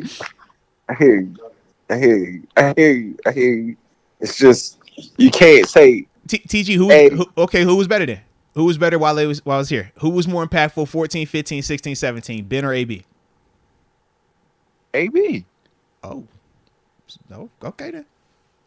Deke, who was more What are we impactful? talking about here? 2014, 15, 16, Oh, 17. I'm taking Ben. Okay. Because, I mean, you see what it's like whenever they didn't Okay. have Ben out there. Okay. No. Huh? I seen Vic throw a touchdown to AB. Oh, come on, dude. That was so bad. There's a reason we benched Vic. Like, dude, it was bad. It was bad. It was a fun story for a game or two. It I was seen bad. Landry Jones beat the The Cardinals offense that was day. abysmal. Come on. The offense was abysmal. Come on. He said, I seen Landry beat the Cardinals. Bro, what? These are facts. These are Hey, facts. shout out to Montavis, bro. Shout out to Ted. Yeah. Come on. Hey, yo. Come- He come said, yo, on. I seen it. You know what I'm talking about. You was there. You seen it. You witnessed. That's why I simply said that they both play their role. Because Yeah. I could feel That's why deep. you call dynamic duos. That's what I'm saying. It is what it is. I I'm taking 7. I though, over AB, understand 7 in terms of stand. I importance. understand Deke's stance on 7. I understand your stance on AB. I do. That's why I say they peanut butter and jelly. You can't. So with Justin Jefferson, you can't say he elite without Kirk Cousins being the guy that's throwing him the rock. They go hand in hand. That's just tough. I hear you. It's a direct correlation. I literally just broke it down. We just broke this down. Not equal. We said AB and 7 They got a chunk of history together. They like Siamese twins. They stuck. Justin Jefferson, all the greatness that he had, his upcoming Offensive Player of the Year, whether he's gonna win. You know who they're gonna say was throwing him the ball? Captain Kirk. Captain Kirk. They are together. I don't think they're gonna bring him up at all. Yes, they're gonna will. say he did it in spite of him. No, they not. I don't think they'll give him that, but I hear you. They're definitely gonna. They're doing it together. It's a dynamic duo. That's what it is. It's a dynamic duo. They win games and they get yardage. Man, Calvin Johnson was getting yardage, but him and Stafford was a dynamic duo. No. Hey, you can't talk about Calvin's greatness without mentioning. We're stretching this line Matthew pretty far Stafford. right now. That's all I'll say. They go hand in hand. Okay. All right. I mean, Stafford is Super Bowl champ. I'm just throwing that out there. Don't get it twisted. Stafford is. Only one of that dynamic duo has a ring. You know. Okay. And of the Kirk Cousins and Justin Jefferson dynamic duo, only one of them has a playoff victory under their belt too. I don't know if y'all knew that. We're really hanging on this, huh? I don't know if y'all knew that. On the road against Drew Brees in New Orleans, I'm the greatest, one of the greatest quarterbacks of all time too. Just, one playoff win in I'm just 13 saying. seasons. I'm just saying. I hear you. They do go hand in hand. That's it. They go hand in hand. I hear you. So I do think that they're going to be favorites though coming out of the NFC next season. Was it Pat Mahomes and Tyreek Hill, or was it Pat Mahomes? That's like AB and Ben. That's like the AB and Ben conversation. You think so? Tyreek, what did Tyreek do by himself this year? I guess he did have a good year. A good year or a great year? A great. I'm with you. You know what I'm saying? So my whole reason we're saying that is to say every time a receiver does good, you can always say it's the quarterback receiver. You know? Yeah. But you see it. I'm like, just because a quarterback does good, the quarterback's got to feed somebody. But just because, do you see where I'm trying to go there? Yeah, Jefferson's good by default because of Kirk. I got you. I picked up what you said, bro. I got exactly what you said, bro. I'm with you 100%. Yes. He is a product. He is a product of Kirk Cousins throwing him the ball. I 100% agree with you on that, man. Say less. I'm with you, bro. I'm with you. I'm with you. Hey, okay. But you know, I could not pass up on this opportunity. Yeah. We talk about having our guys. I'm a Bron guy. You're a Bron guy. We know Deke's a 7 guy. Yeah. But we also know that you're an AB guy. I'm an 8-4 guy. I'm a Debo guy. Okay. Both of them were kind of in the headlines because of your guy. Because of my guy. That's like, what's up? You know what I'm saying? Like, your guy put my guy in that. Like, what's going on with your guy, man? Can you talk about that situation? You know, my guy. I mean, your guy said that my guy gave him CTE because my guy had an illegal helmet for 20 years. That's all. I'm just trying to figure out. We're talking about the real Debo. I'm just Debo. trying Debo. You feel me? I'm trying to figure out, like, because you're Antonio Brown, Mr. Big Chest, Mr. Ronald Lotion. How many names he got? Ronald Lotion, Big Chest, Himothy. Dang, I feel like Toe tap, Himothy. Tony Toe Tap. Yeah. Oh man, I feel like I'm missing one. Am I missing any other one? The original. What's his rap name? Does he got a rap name or is just? It's AB. Just AB. All right. So there we go. Like that guy. Yeah. What's up with that, man? Wait. Oh, Mr. Big Chest. Thank you, Mitchell Mania. Shout out to you in the chat, Mr. Big Chest. That was the one. I knew it was one of I was missing. The Big Chest. Talk to me, man. I remember that. So what's up with your guy, man?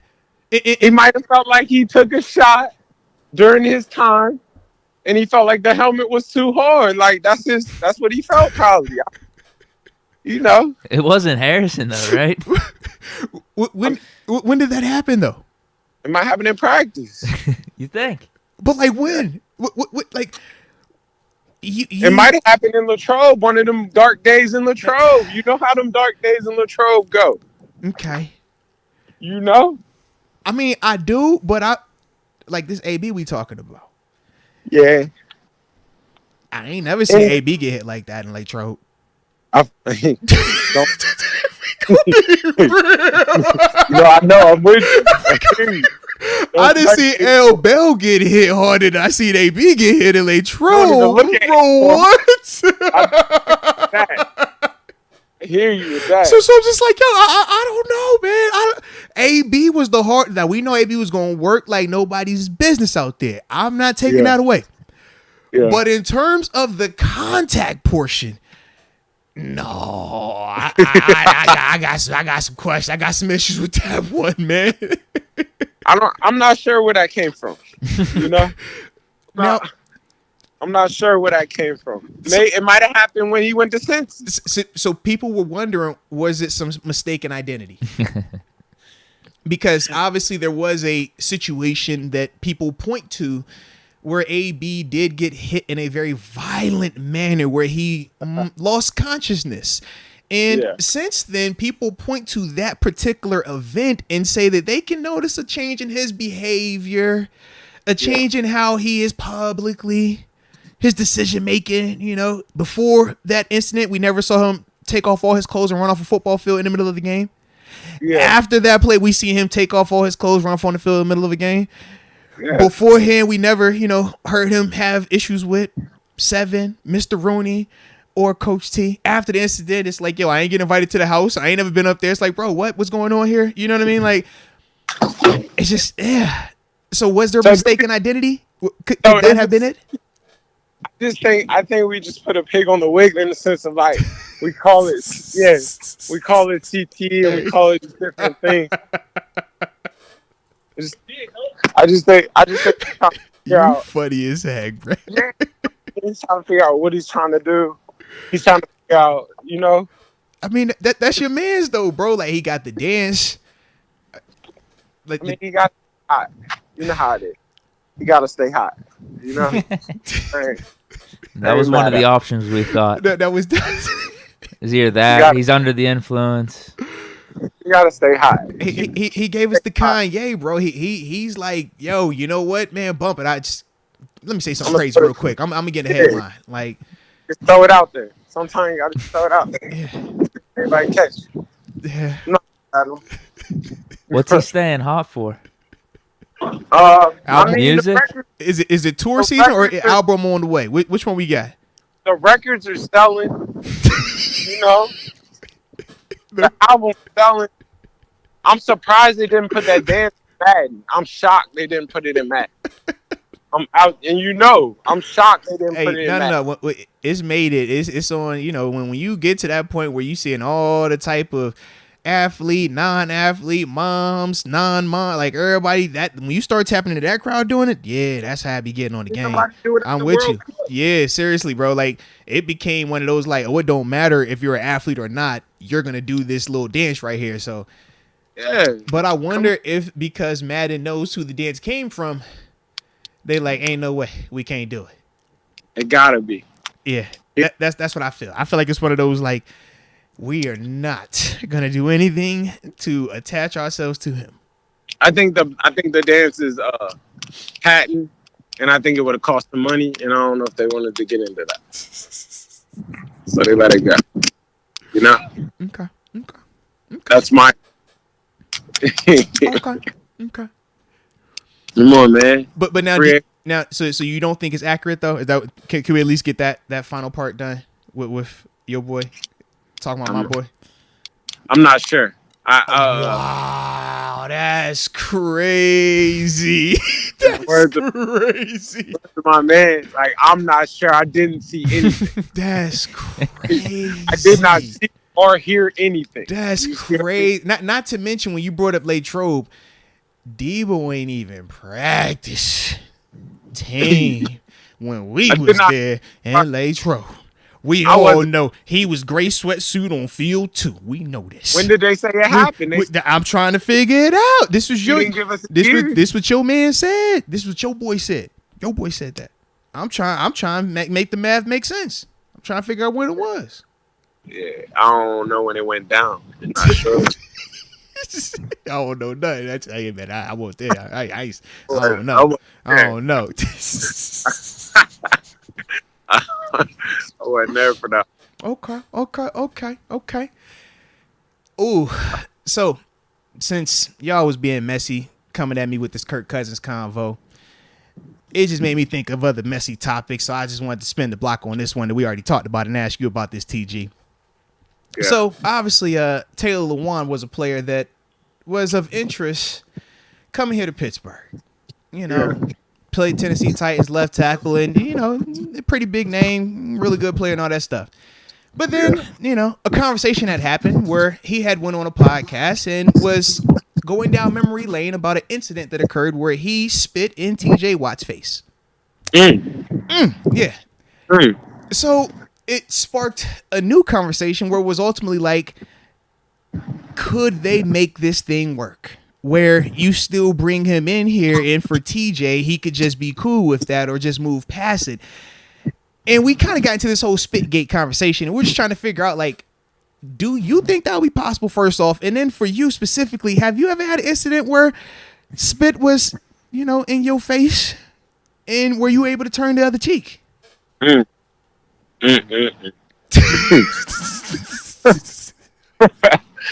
tough. And I know you. That's why I want to hear your answer on the live. I need to hear this because I know you well. Yeah, I can't wait to hear this one. Mm-hmm. I've never actually personally had. West Virginia, we had that against Oklahoma. That night game when Tavon did all that. So we had that. We had one of their players spin on. Oh, yeah. I did not know that. Yikes. Yeah. So one of their players spit on one of our players. And this same player ended up being a punt returner. Or he was from the Saints. You remember he used to let the ball drop all the time. I'm trying to remember his name. It was short dude. And I remember being like, yo, I'll never forget him doing that. Everybody on the team, we have to drill this dude. You see what I mean? Like, and it didn't even happen to me, but it was still, no, I'm with you. Yeah. This is that same human that did that. Yeah. So I think it's one of them things like, if TJ Watt is if he's the person that, turn the other cheek, it just depends what side of the fence you want to come with, Martin or Malcolm. Yeah. Like very, very different. Martin is very different than Brother Malcolm. Absolutely. That's TJ's. You could argue that's TJ's team in the sense of like he's one of the best three, obviously, but that's you're not going to bring him in there and have anything uncomfortable with him.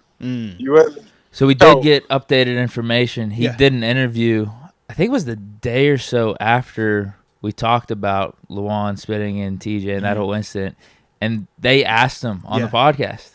Yeah. And TJ, you could tell in his facial expression, he was not about it. Not about it. So, yeah, I'm with you, TG. I was like, I could go either way. It depends on how TJ feels about it. We didn't hear from him. And I didn't even see TJ do it. I'm on the side. Don't bring him in. Yeah, dude. You could tell he was so pissed. He was so pissed about the question. Serious, yo. He was like, I'm not the GM. I don't got to worry about that. And then they followed up again with something, and he was like, yeah, I'm not. No. Yeah, okay. Kel about to say that's a tough one to come back from. I don't know if I got. I was being transparent that day. I said I don't personally have that in me today, where I could like turn the other cheek to somebody spitting in my face, bro. I don't. I'm not there yet. I strive to be there, but I know I'm not there just yet. I wouldn't know if I could have that be on my team yet. Yeah, that's a lot. That's a tough one though. Yeah. That's a tough one, though. And then it's like, is he going to change our... Like, I don't know. So I'm asking detailed questions at that point. Yeah. Because I'm like, if he give up one sack, I'm like, man, I told you not to bring him in here. Like, It's like, my man say, "Yo, 1 sec, I'm hot."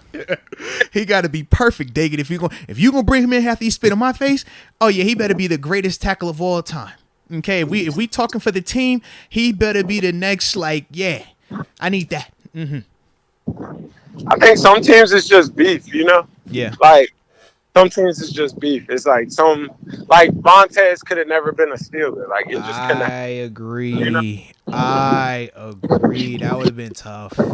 I don't think Juju could be a Bengal. Like just some teams, it's just.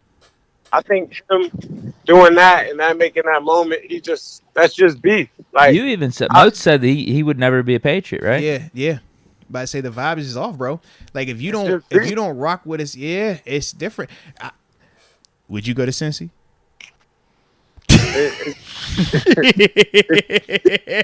You're almost feel comfortable in it.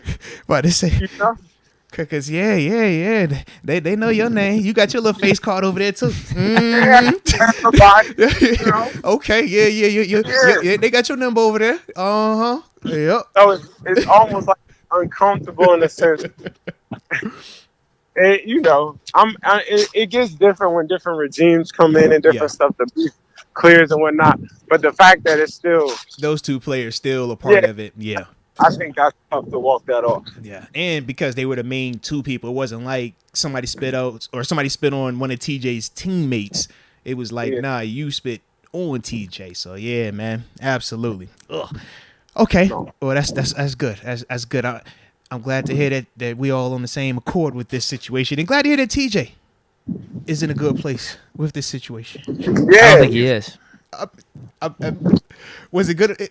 I wish I could have seen it, man. You should see his facial expression. I mean, he played it off pretty good. Very good PC answers. Okay. No, you should have seen his face. I know he was. That's one of them things.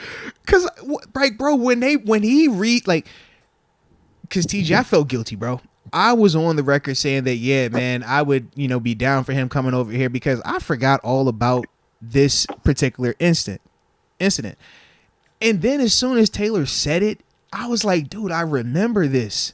You're absolutely right. This can't work. This would have been TJ's rookie year, bro. Yeah, this is TJ's rookie year. My last year in Pittsburgh. I was like, yo, I remember. Never forget it. And it's like, dang. And that's what made me go down that lane. I'm like, yeah, bro. So when you said what you just said about the dude that spit in Tavon Austin face, you was like, yo, I got to remember this dude. Like, I can't feel like that's what the vibe. It's like, nah, man. So at least with TJ, he didn't say anything crazy publicly. Now, Luwan did say something recently. I think it was when he was down Radio Row.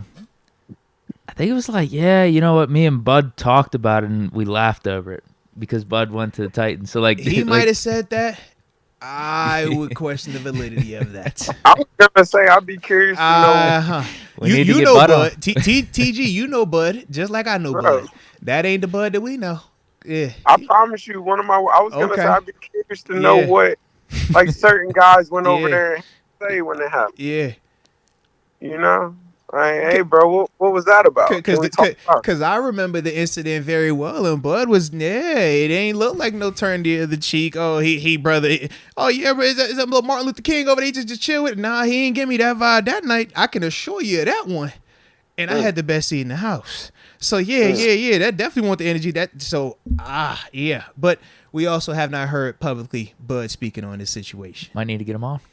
Then it's gonna get messy. I feel like we're gonna start getting real messy. I only want to be messy because y'all was doing the whole Kirk Cousins thing. I need to hear, how TG wanted to talk about this. You know what I mean? But yeah, that'll get messy. That'll get real messy.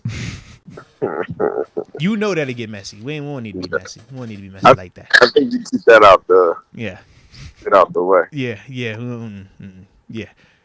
I think you keep that out the way. A little too much. Yeah, because it's spit, bro. That's what it does to you. It makes it go there. It makes it that type of uncomfortable. Yeah, where are we at? Because we don't typically come back from this one. We're not doing. We're not doing that. What else? But I appreciate you. I say, we ain't got to stay there. Like, it got to be another tackle out here. That's what I'm saying. Somebody can play tackle. We gotta have somebody. I think after that day, we always kind of on the same page of like, you know what, that those negatives, the injuries. The injuries, 2 injuries. Hey, that asking price a little bit high, anyways. We ain't even digging that. We just we're gonna make that decision not work right now. Yeah. I think that's exactly what it is. If there's any discretion, get rid of it. Any discretion, get rid of it. Nah, facts. But now talk to me, man. We know we got the Super Bowl this weekend. All right. Big time action. Philadelphia Eagles. Really? Led by Javon Hargrave. And then you got the Kansas City Chiefs. Led by Juju Smith-Schuster. Yeah. How we feeling? How this thing play out? What you seeing? Yeah. What you thinking? I'm thinking Philly. I'm thinking Philly runs the ball, controls the game with the run game. They take this thing home. I'm thinking Philly. I'm a Philly guy. And I know it's hard to go against the great Mahomes. It really is. But I'm just thinking that O-line is a little too vicious. I think they'll be able to control the front, control the O-line, control, like, the front. and I think they'll run the ball, they'll move the ball well. I think they defensively are a good team. You know, I think their corners, their secondary, even bigger than their corners, their secondary. I think they can get with the Eagles. I'm going with Philly. I think their secondary is strong enough to do what they got to do. So you think Philly going to outscore that over there, though? It's Mahomes you're talking about. I think they're going to contain it. That ankle feeling a lot better. I feel you. And you give Andy Reid ankle's a lot better. You give Andy Reid time for this, it could get weird. Yeah. It could get weird. I mean, but I think Philly to stay time. I think to stay time. It's a good matchup. It is. I was over here like, yo, who you think it's like if we went position for position or TG, better head coach right now this year, not all the time, but just this year, Sirianni versus Andy Reid, who you like? Andy Reid. Okay, quarterback, Mahomes versus Hurts, who you like? I like Mahomes. All right, the wide receivers only, Eagles versus Chiefs, who you like? I like the Eagles, AJ. Okay, tight ends, who you like? I like the Chiefs. You got to go Eagles O-line. O-line, you go Eagles? O-line, I like the Eagles. RB? RB, good call. Probably Sanders. Philly, yeah. RB, I like Philly. I like that young boy on the Chiefs, but I like Philly. Yeah. Okay. Now let's take it to the defense then. D-line. Yeah. Eagles. I like Philly. Linebackers. And shout out Frank Clark. You know I'm a Frank Clark guy. Oh, I know you're a Frank Clark guy. Nah, that's your man's. I know that's your man's.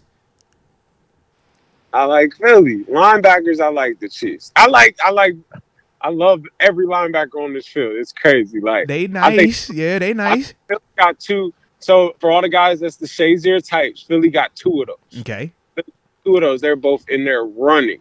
I was a Willie Gay fan since the day he got drafted. Nah, Willie Gay straight. I like him. Yo. I was a fan the first moment I seen him run. I was like, how did he drop the third round? He's nice. Crazy.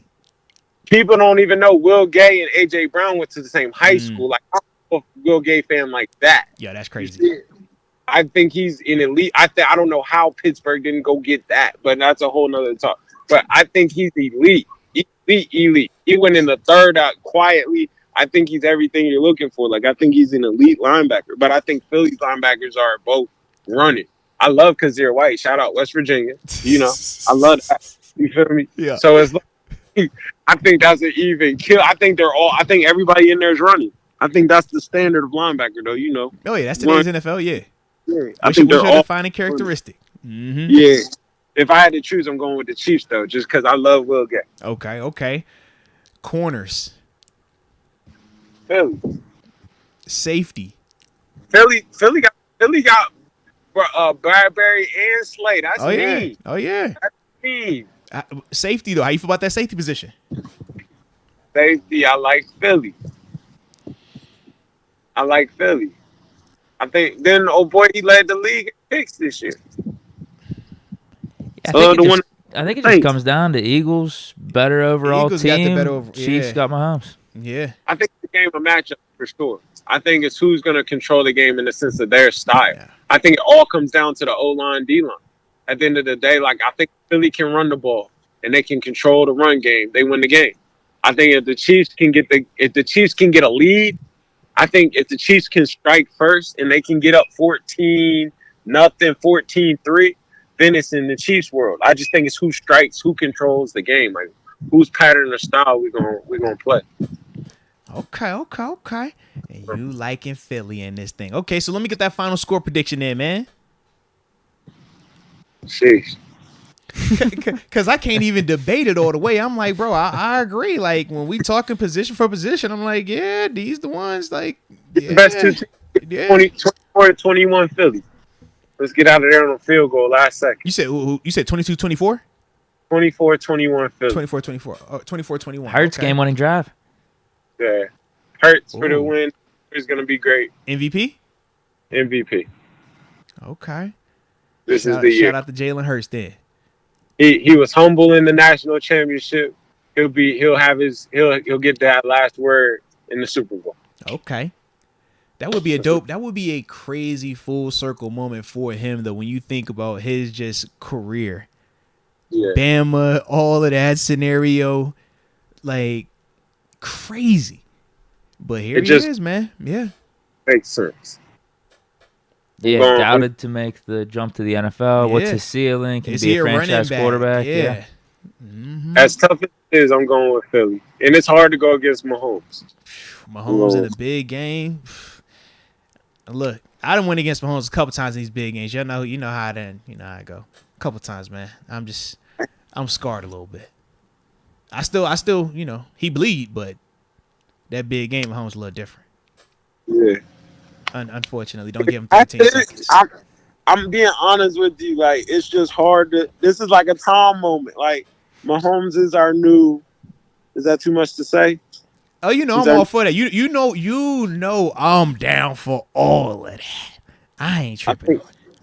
I think Mahomes is a Tom type, and with Mahomes being a Tom type, I do think this is tough. Like, it's hard to go against Pat in a big game. It really is. It really is. I'm going with the Chiefs. I really personally. Whoa. You just literally said Hurts game-winning drive. Now you just said I'm going with the Chiefs, bro. What? Hold on. I did not mean to say. I misspoke. I totally said that wrong. I'm going with the Eagles. Going with the Eagles. Okay. I'm going with the Eagles simply. And mine might be a little biased. I want to see this Jalen Hurts story finish up. Like, it sounds like you ain't even want to believe it all the way, man. It's hard to believe. It's hard. I'm telling you where I'm a little bit going with the start. Like, it's hard to believe. I really don't. You want to do 24-21 Chiefs? He say, I don't even want to believe it all the way. I'm saying it, but I don't even know if I believe it just yet. It's hard to go against Pat. That's Pat.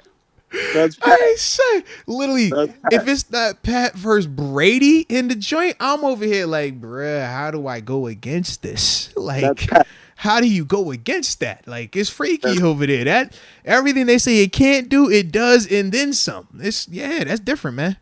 Yeah, I'll say it's still Pat. Like, it's just, you know what? I'll go with the Chiefs. I would hate to see something weird happen. Like, I just hope it's a good game. Like, that's what I want. I want to see everybody healthy. I want the healthy, both of them healthy in a sense. Yeah. I definitely want both healthy. Yeah, we don't want no injuries. We want all to play, all the good ones and the role players. We want all y'all out there. Mm-hmm. That's what I want to see. So that's what I want to see. I just want to see everybody in the game and let's figure it out. I'm trying to go. You still sound like you on the fence, man. Like, dude. It's hard, man. We got you locked in. 24-21 Eagles. Yeah, give me 24-21. Are you sure? You sure? Because we could talk about it some more if you still want to change your mind. Because big game Mahomes, all he needs is 13 seconds. So when is this game-winning drive from Jalen Hurts taking place? Because if he got more than 13 seconds, it's not safe. Speaking from experience. I think the defense will make a play. I don't think it'll be a game-winning drive. I think the defense will make a play. They'll kick a field goal. B. Graham, one of them. Wait, so is this going to overtime now? No. I don't think we'll get a Super Bowl like that. It won't go to overtime. So, so Philly, does Hurts have to do anything? Because it sounds like it's going to be tied. Is it going to be tied? No. You're saying Philly gets the stop, and then are they already in field goal range? Is that what you're saying? The defense is going to get like a sack, forced fumble. Oh, set him up. Nice. Hurts kicked. I like the Hurts game-winning drive. What happened? I thought you believed in him. No, I don't see it. God believe in him, but TG don't believe in him. God, not TG. I don't see a drive for the Super Bowl. That story's too not for the Super Bowl. That's too. We say, that's a bestseller. We ain't doing that. All right. We said it's a dope book. It's not a greatest of all time book. It's different. That's too crazy. I don't know, man. Cause it's crazy. Like, it's tough. Cause on one end, it's like the Chiefs really are the Chiefs. Like, I think we're so used to the Chiefs that we forget that's a really, really good team across the board. Yeah, with every piece you need in the elite corner. You don't even know receivers and they in there rolling. Yeah. Like, so I don't know. It's still the Chiefs. It's still the Chiefs, and the Chiefs have tasted this before. I don't know if this Philly team has tasted it before, but Philly knows how to win a championship. Philly gonna come out there ready to go. They've been rolling. Problem is, they ain't coming out to that Meek Mill. They coming out to the Uzi. It's different. The Uzi hit, but it don't hit like Meek, bro. When you make me talk, you make me double doubt myself because I'm kind of like, you know that Uzi hit. You know what I'm saying? I just want to like it go, but bro, it ain't like I used to pray for times like, you know what I'm saying? I hear you. Like, come on, bro. You hold up, wait a minute. You know what I'm saying? Like the losses. You feel me? When he say hold up, wait a minute, y'all thought I was finished? Yeah. TG, I know when you bought that Aston, they thought it was rented, bro. You know what I'm saying? Like, you catch what I'm saying? I hear you. If they was coming out to that, I hear you. Ball game, I'm with it. Give me Philly. They not coming out to that no more, though. I don't like it like that when you ain't coming out. That song, when you play that song, that's like when Rocky theme come on. Bum, ba, ba, bum, ba, ba, bum, ba, ba, bum, ba, bum, ba, ba, bum. You know what I'm saying? Like, that's what that do. They ain't been coming out to it. They said the new anthem. They've been saying the new anthem is Lil Uzi. They've been saying that's the new anthem. That's what they've been rolling out to. Super Bowl. It's the Super Bowl. It's the biggest one. I hope you're right. It's the biggest one. If they come out with anything other than dreams and nightmares, I'm putting all my money on Kansas City. I'm just throwing it out. I swear. Give me Kansas City 27-21. I'm out. Give me Kansas City for the win. Give me Kansas City for the win. I switched my pick. I stamped it. Let the record state. I'm going with Kansas City for the win. I'm going with Kansas. I'm not going to get Pat Mahomes. I'm not going against a Tom. I'm not going against a Pat. I'm not going against Pat. I'm not doing it. Give me Pat. Give me Pat for the win. I'm putting my money on Pat. I'm going with Pat. I'm going with Pat. It's Pat. You got me. I mean, it is Pat, bro. My arms, you got me. I'm going with Pat. It is Pat, bro. You gotta go with your heart. Your heart telling you Pat, bro. Don't let anything else deceive you. And I also know your love for B Hunt. Him being in Philly is also nudging you. I can feel that. You see, you know what I'm saying? Like I feel that. It was like, yo, B Hunt over there. Like you know what I'm saying? It's Philly. Like I got it. I know you want to believe it. But like you said, it's Mahomes, bro. That's like when you look and you see Brady or you see it's like, yo, I know who that guy is. It's like a Creed movie, like yeah, like the storyline's so perfect. It's just that's Mahomes over there. It's like, bro, like he's great. They're great what they're doing, but we know who he is. That's Pat. Yeah. And that's Pat. Sidearm Pat. One ankle Pat. No offensive line Pat. That's Pat. 21 down Pat. 13 seconds Pat. It don't matter. That's Pat, bruh. And the O-line hold up against the Philly D-line, though. I mean, these are my questions. That O-line is not that. Is that O-line that he's going to go out with on Sunday better or worse than that O-line that he went out with against that Bucks team? That O-line's way worse. And think about how that game played out and what Mahomes was doing then. So you mean to tell me he gonna have an upgrade of that? An upgraded O-line? Yeah. But it's Pat. Mm-hmm. I'm excited to watch, man. This is a good game. I wouldn't put my money on this one, y'all. I would leave this one alone. I would leave this one alone. He said, yo, stay away. Whatever you do, stay away. Oh, you gotta live bet this. You gotta see the first couple plays. Oh yeah. I gotta wait. I gotta get a quarter under my belt before I put that money down. Yeah. Jump out here. I'm like, it can go. I'll be real. This could go bad. This can go bad. I would agree. If Kansas City hop up early, it can go bad. Cause Philly, I don't think Philly is designed to play that come from behind like that versus a Chiefs team. I don't either. But at the same time, I think. But if that Eagles team can run that rock and they get up, then we got a different game. Yeah, very different. Then we got a different game. If that defense can get a stop or two and start to believe, we got a different game. Yeah. I mean, give me Pat. Let's go. 27-21. Twist my elbow, give me Pat. Give me Pat. I love it. Pat. I love it. All right. You standing on it. It's stamped. Stand on it. It's done. I'm going with Pat. So that's Mahomes getting the ball. They're down 20-21. Is that it? That's what it sounds like. Game-winning drive? That's what it sounds like. Game winner. That's what it sounds like. I wanted to see the sack happen for the game winner. I wanted to see it come down to the clutch.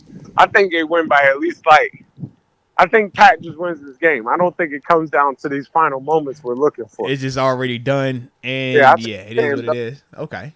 I think we get some handoffs at the end of the game. We know we'll get the water over the head. We'll get the bucket. Oh, I like that. Okay, respect. Yeah, because you don't get it. You only getting that if it's definitive and you got it. You know the color? Because that's a betting prop. Oh. What's the color of the Blue, Gatorade? red, orange. What you going with, man? Blue. No, red. Red. Big red? All right. For the big B's out there. Okay. I see where you standing at. All right. Okay. Damn, so it went from a Jalen Hurts game-winning drive to Mahomes closing it out with just some runs. You see it, right? I couldn't get the vision I was looking for. I'm like, hit him with the red Gatorade on the one time. Yeah. Give me the red Gatorade. I like the red Gatorade. I'm done with it. I'm going with the Chiefs. That's my team. I'm picking. I'm stamping it. Send my card in. That's my vote. Like, that's who I'm with. I'm going with the Chiefs.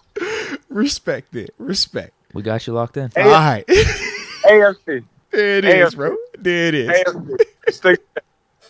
Well, I like it there, bro. I like it. All right. So, you got you locked in. Everything is good. That's where we're going. Who won the AFC or NFC? Say it again now? Who won the Pro Bowl, the AFC or the NFC? Oh, they said the NFC did, man. Okay, that's okay. Deke actually said he liked the new format. He's a fan of the flag football. I kind of like the Pro Bowl. You don't like it? I liked it. It's just dangerous to put out there in the air like that. It looked good. You saying the new one? You digging the flag football? You know what I'm saying? It looked good. It looked like no. Don't you try to? No, you trying to sell this? Don't you do that? Don't you do that? You see, they about to bring this new tackle. They are for a fact. Mr. No hip tackle. And now, are you a coach? How you feeling? Now you ain't at the NFL just yet, but how you feel about the no hip tackle, bro? Potentially, because it sounds crazy. Because I actually do like the no hip tackle. Because you're an offensive guy. You want to score points. That what it is? You know I'm a defensive guy. I'm a defensive guy. But you want to do like the pretty position, like the safety. You don't even want to talk like the box, like where it's gritty. It's like, you know what I'm saying? Grimy like a linebacker. Man, you a pretty boy, man. You pretty boy like the secondary, man. You know what I'm saying? You want backpedaling stuff, man. I just feel like the tackle is similar to a horse collar tackle. I understand the pull back. I don't love the pull back and land on your leg. I don't love that type of tackle. I get it. I just think they have so many rules against tackling that it's like, oh, here's another rule. That's my problem. So my thing is this, though. How do you typically get in that position? Where you're to the side? It comes from like a slant. It comes from these new RPOs. Okay. Or it comes from the side, like a side tackle. So how are you going to defend that specifically then? If you don't have, you know what I'm saying? Like, because even with the stiff arm at times, I'm like, bro, like that's part of how some of them little dudes get them down when they start getting mushed. They like, bro, drop this center of gravity to put my booty on the floor, and I'm gonna just try to land on what I can, pull, hang on. You know what I mean? I agree with you. To me, I don't think you should have rules on how to make a tackle. I think you should let these people tackle. Yeah. You know? But because the game is violent, bro. Like it is what it is. Everything. Yeah. You can't protect everything. And they're trying to protect everything, and it's like, how do you make a tackle? I understand that. I hate that style of tackle. To me, once again, that's the same as a horse collar. You feel me? Like, I think it's that pull back that they're trying to get rid of. I hate that. I hate that horse. It always looked like it hurt. I get what you're saying because that's how L. Bell. I think of L. Bell when he got put down with Burfict. I think of that. So it's like, I see what you're saying. But at the same time, I also think in that moment, and I'm like, okay, if Burfict doesn't do that, he's not making that tackle either. True. So how are you stopping that particular player in that moment if you can't do that tackle? And that's what I'm saying is you can't protect everything and everybody. Yeah. I think it's tough. It's tough because I, once again, stand on. I hate that tackle. I always see that, and I'm like, that hurt. I seen, like you said, L Bell. It was last week or last game had something weird, and it looked like it was just like that. He came out of it. He almost tore his everything. Mm-hmm. But it's the tackle is made like it'll tear your knee up. Yeah. Or it'll tear your ankle up. Yeah, you or either get an ankle, fibula, like all that. Yeah. It's a bad tackle. Like it's a dangerous tackle. It's just, how else do you want these guys to tackle? That's the problem.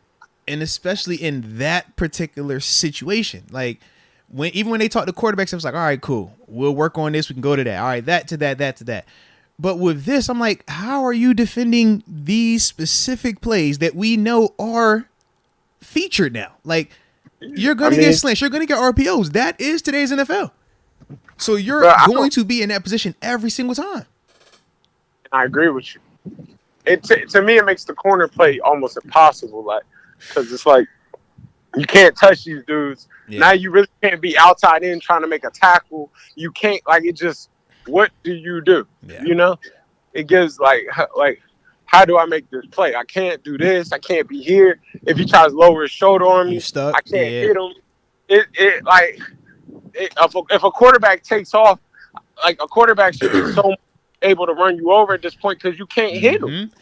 You pulling up, they dropping shoulders on you. But I say, and if you hit the quarterback hard, everybody loses their mind and they throw the flag late. Yep. I take you another step. I kind of didn't like the flag Mahomes got. Like, I get it, and it was a flag, but I just felt like if Mahomes turns it up, we're all yelling at this kid. I would agree. You talking to the Bengals game? The Joseph. You feel me? And you know Mahomes will turn it up. You know he'll turn because that's what your boy Russ was doing. Russ started doing that stuff, man. We used to hate watching him do it. It's like, yo, you don't hit him, he get another 4-5 on it. Yeah. You know? So, I mean, it's a lot of little rules and little stuff that's like, you can't have a perfect play. It's no perfect game. There's no perfect anything. Yeah. You know, I think they got it pretty good right now. I hate that they're going to add another tackle. I hate that type of tackle. But I just hate that there's so many rules to tackle. Like, it's so hard. What's a clean tackle? You know? I watched the Baltimore Bullies thing, and the Ravens, their whole defense, they was talking about how they just physically whooped you. Yeah. And I'm like, well, you can't even halfway do that no more. Not at all. You know? The whole swag and everything is just different. You can't physically just whoop no more. Yeah. You know? So, I don't know. It's tough. Like, that's tough. I hate to see once again added another rule, but I hate that tackle too. Yeah. You know? Nah, respect. I hate that. Respect. Oh yeah. I don't know. I like it's tough. It's tough. They need to take out, you know, that thing Pickens be doing. I know y'all seen that, him stuttering and pushing people at the line. That's dirty play too. If we really talking like that. I mean, you know they don't care about the defender though. But I'm with you. You already know. You already know.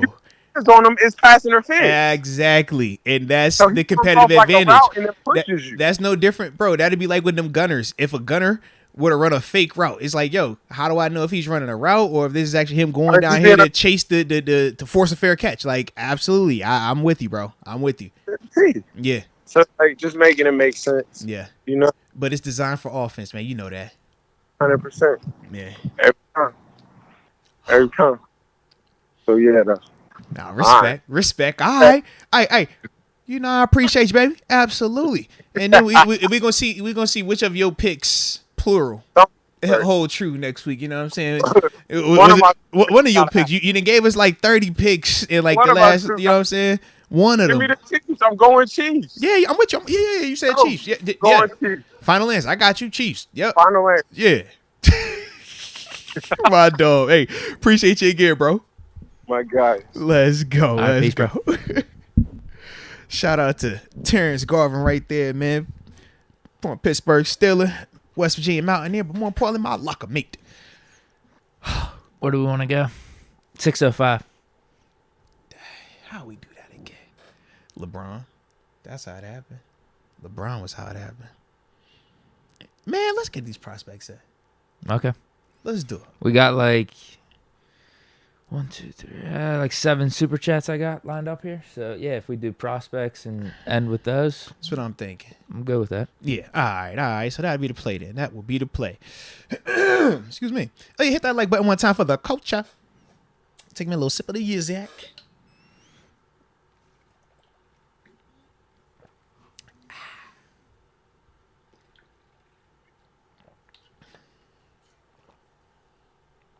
Bro, that thing was like super quiet all of a sudden.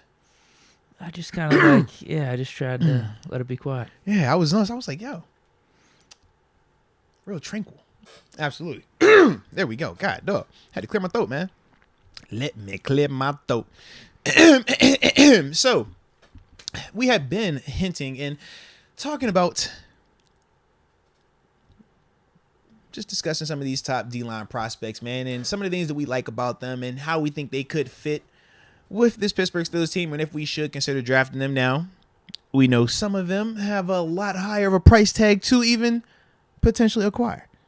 So, we understood that part as well, but at the same time, we know that the Steelers do have some flexibility, so we want to do our due diligence and just talk about these couple of guys up at the top. So, first dude, man, was Jalen Carter. Number 88 out of Georgia. We know he's viewed as the top D-line prospect. A lot of people mocks have him going number 1 overall. And I get it. Number 1, when you think about him, man, the size is there. He was at 6'3", 300, but he's crazy athletic. Plays up and down that line of scrimmage, man. Inside, D-tackle. They bump him out. Yeah, it doesn't look fat. Yeah. You know, like Aaron Donald. Yeah. He's somehow like just good. Absolutely like chiseled. He looks like this good nose tackle, interior defensive lineman. But like filthy athletic. Like I watch him, I'm just like, yo, how do you move and you're nimble, but you're crazy strong. You pass the eyeball test. To me, I think that he can play any scheme. 3-4 nose tackle, 5 technique DN. You can put him in a 4-3. He could play the 1. He could play the 3. You can even bump him out there into the 7/5. Think he plays that well. Then when you also talk about him versus the pass versus the run, he's disruptive against both. He commands double teams consistently. Like you gotta account pushes the dudes over. Slide protection. Yeah, like not a lot of negative about him, man. He could be stout front side. He can play with good effort on the backside. The only like things that I even put as potential negatives are just that I feel like at times I didn't even sit, bro. God dang. Go for it. There we go. But no, I feel like at times with Jalen, he's one of those dudes that because of how athletic he is, it will hurt his technique at times. And when you see that happen, is more so versus some of those double teams versus the run, where it's that concept of if it was a one-on-one, he's already anticipating his arm over move that he's like crazy good with, but it's not always the most fundamentally sound. So when you're talking about a double team, some of those times they do get movement on him, and it's just one of those things where he just has to know when to fold him, you know what I mean, and just cut loose and just say, you know what, man, I'm giving up movement, sit on this bar stool, cause a pow, versus he'll still be trying to fight it. And even though he'll come out of it down the line, he didn't give up 3, 4, 5 yards. The gap integrity is off a little bit. So it's like one of those things. And to me, I think that's something that you can coach, and it's a feel thing. It's like, yo, man, when you start giving up 1, 2 steps, bro, just bar stool it, sit down. But because of how dominant he was at that level, I can understand that being very difficult for him to like admit to at times when he's getting his double team. But other than that, I'm like, man, this dude, he can do everything that you want him to do. So I was like, it makes a lot of sense why he's that guy, you know, that is viewed as the number 1 or the guy that should be going number 1 overall. So I was like, I definitely understand that, man. I was feeling like he's a combo of the other 2 prospects we're going to be talking about. I would agree. But yes. I actually think I got to give a little credit to my pick guy. Cansey might have a little bit more technically sound game in terms of some of his moves and like what he has in his bag. I did want to ask you, how did you feel about the stats, though? Because when you look at necessarily the numbers, 32 tackles, 3 sacks, 2 forced fumbles, and 3 PBUs, or pass deflections. Now, when I first looked at that, it was kind of like, dang, I would expect like more productivity But then when I actually like watch some of his games, I mean, dude, he playing 2 quarters tops.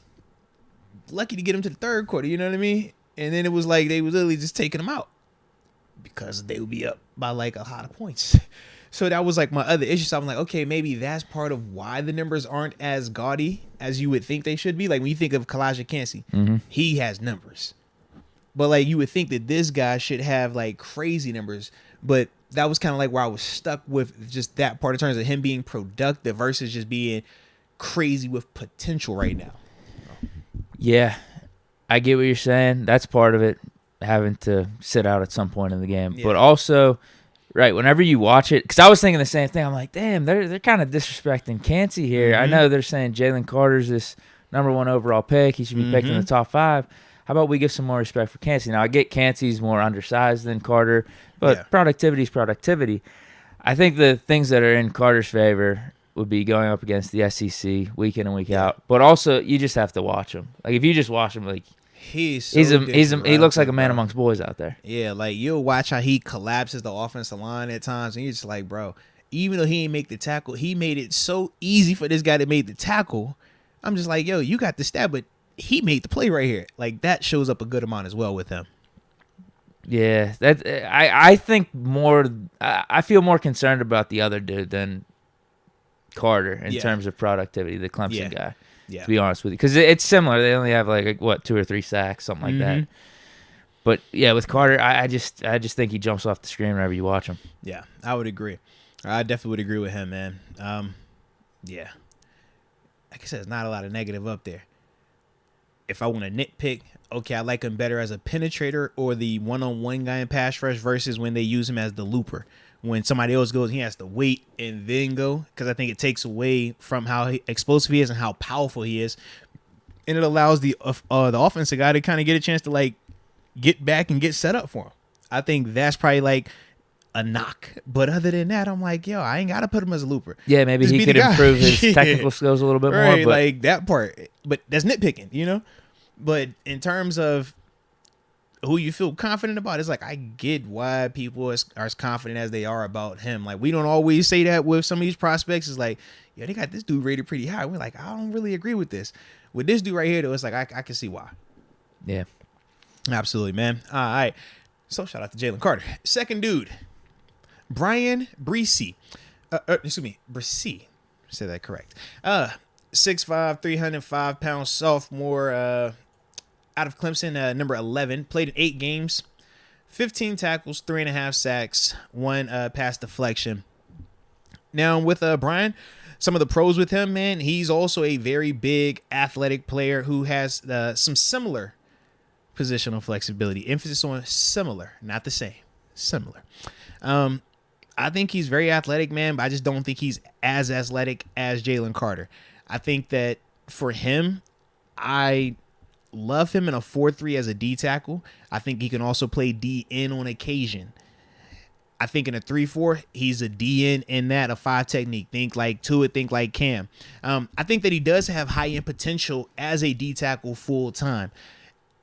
But I just think it's one of those things where it might need to be less is more with him, because when I watch him, some of the things I didn't like wasn't overly productive from a statistical standpoint. And I do kind of think that he thinks he's a better athlete than he actually is. Like, when I watch him at times, he tries to do things that Jalen Carter can do, because Jalen is a great, crazy athlete. I watch Bryant, and it's just he's not as athletic, and it is the difference when you're talking about one player, even though they might not get the sack or they might not get the tackle, but still having a crazy impact on the play. Brian doesn't always give me that. I also think that he has to focus a lot more on his fundamentals. He's a good player. Don't get it twisted. Still a dope player. But at the NFL level, because he's not as explosive as a Jalen Carter is right now, fundamentally, he's going to have to be a lot better with his hands, because he's not going to just have mismatches at this level from a size perspective. And I think at times he gets content with being blocked. With Jalen, you don't see a lot, and even with Kalijah, you don't see a lot of them just being blocked and they just kind of like stall out and just kind of like, all right, you block him, like it's cool. At times when I watch Brian, whether it's from a double team or when the slide protection is to him, he just kind of looks like he's kind of content with just being blocked. Like, you know what? Like, I'm here, we'll mirror, da-da-da, just got the snap. Whereas you would want him to still fight and make them actually have to block you. I don't mind it being 2 players there, but we got moves for 2 players. We got certain pastures that you go to versus slide protection. I just want to see more of that from him. But the biggest thing for me, man, I just think that if you lock him into one spot and just say, hey, focus on this only, I think he would be a lot better player. Whereas at Clemson, I think they were trying to just move him around a little bit too much. And it kind of was like hurting him more than helping him. Kind of when I talked about DeMarvin Leal earlier this season. Before the bye week, it's like, yo, man, they moving him around a little bit too much. Just let him sit at one spot and just get comfortable there so he's not having the little mistakes and lacking the little things in technique. So when I think of Brian, I think of like a very similar approach when I look at him. Yeah, you put words to a lot of the things I was thinking about him. It just looks like a really high potential guy out there. Yeah. The size is uncanny, so I get why people are talking about him. But whenever I'm watching him, I'm like, dude, he's just big. Like he's making a couple plays here or there, and a lot of where you're going to be drafting him, I think, is based off where you're projecting him going forward and maybe what you can do with him as a coaching staff. Because I think he's definitely not a finished product. Now he had. Was it an injury? And like he had some stuff going on. It was like I thought he said he hurt his knee, then he came back. I think his sister passed away. I don't know if he missed games, but like he has like over these last couple of years, some stuff that was going on. So I don't know how much that may have played into some of the lack of productivity we're talking about.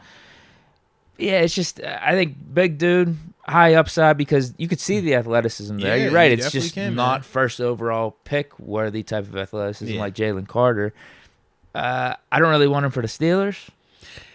I feel you. Like, when I looked at him, I'm kind of like, you give me poor man's Tuitt vibes. But I don't know if you're going to give me the productivity that Tuitt even gave me just yet. And we already have a Leal that we're comping to Tuitt anyway. Absolutely. Who, to me, I think plays with better effort, and I think is just a better player. More fundamentally, I think he's a better player. Could potentially have been a better prospect coming out, but like, he weirdly fell. Yeah. He had more productivity to it. I would agree. SEC school, like, I'm with you. To me, I like DeMarvin over him. Yeah. And I'm with you. In terms of, I don't know how you're going to rank it, but I even got Kancey over him too. All right. And then third dude, Kalijah Kancey. 6 foot, 280 pounds. Junior out of Pitt. Number 8. I was so happy watching Pitt film, bro. It really touched my heart. Did you see Slovis at all? You were watching. I was on defense. only defense. Only defense. I didn't want to do that to myself. But whenever I get to watch it, I was like, I always think of you. I'm like, yo, this dude's You'll see Izzy. You know I'm sure someone will bring up Izzy at some point. Him as a running back was awesome this year. Oh no, I remember because he had the one game where what did he? Oh my goodness. It was 5 touchdowns or something like that? Yeah, it was like 5 or 6 touchdowns. It was ridiculous. Absolutely. But when you talk Kalijah Kancey, man, 10 games, 31 tackles, 7 sacks. The pros to Kalijah, man, this dude is stupid quick with his first step. I love his pass rush ability. He's a true one-on-one guy. He can whoop you. I think his athletic ability and lateral quickness are elite for the position. I think his hand usage and pad level is really good and really consistent. I think he's a physical player. Even though he doesn't have the most size, he still plays a very physical game. I think he also has a nice freeze rush, is what we call, where he starts his move. It's almost like a hesitation to just kind of get that guard to slow down for a half a second, and then from there he restarts. And because of Iverson crossover, yeah, essentially a crossover Euro type, but because of how quick he can stop, that is like one of his bread and butter moves in terms of how he wins versus the in the pass game. I also think that he plays with really good effort. There's a couple of plays, man, I'm watching him chasing down, covering down, hits a dude big time, 5-10 yards downfield. Pop, and he's just like, bro, I like to see that on tape. It gives me Cam Hayward vibes. That's what Cam does. Chases, hits. I need you to finish at the football. I think that he's stout at the point of attack, and he's very fundamentally sound versus the double team, and I think that's what helps him out even more. And I think that his speed creates a lot of issues for those centers and guards in terms of when they're trying to block him. The dude that he kind of reminded me of was Ed Oliver up in Buffalo, man, in terms of like the NFL level where they're not necessarily Aaron Donald, but they have that type of shorter, lighter frame, but first quick step fundamentals, like that type of vibe. Now, some of the things that, you have concerns when you're talking Kalijah, he's small for the position. I think that's the first thing that really jumps off with, like I said, being 6 foot 280. At times he does look small. He's a physical player, but when I think of his strength in comparison to a Jalen Carter, very different. So when you watch him against some of the bigger offensive linemen when they're running at him, he can get a little bit engulfed at times when they are actually like getting him, and he doesn't have the perfect set of fundamentals on that particular play. He doesn't have enough size to just, all right, it didn't matter that my hands were off. I'm still going to just, throw you over here and go that route. I also think that when you watch him rush, because of his lack of size, if he doesn't cook you with that hesitation, that becomes a little bit more challenging for him to counter rush with, because he doesn't have the size to come back with a hump or to come back and cross your face. So for him, he has to win early.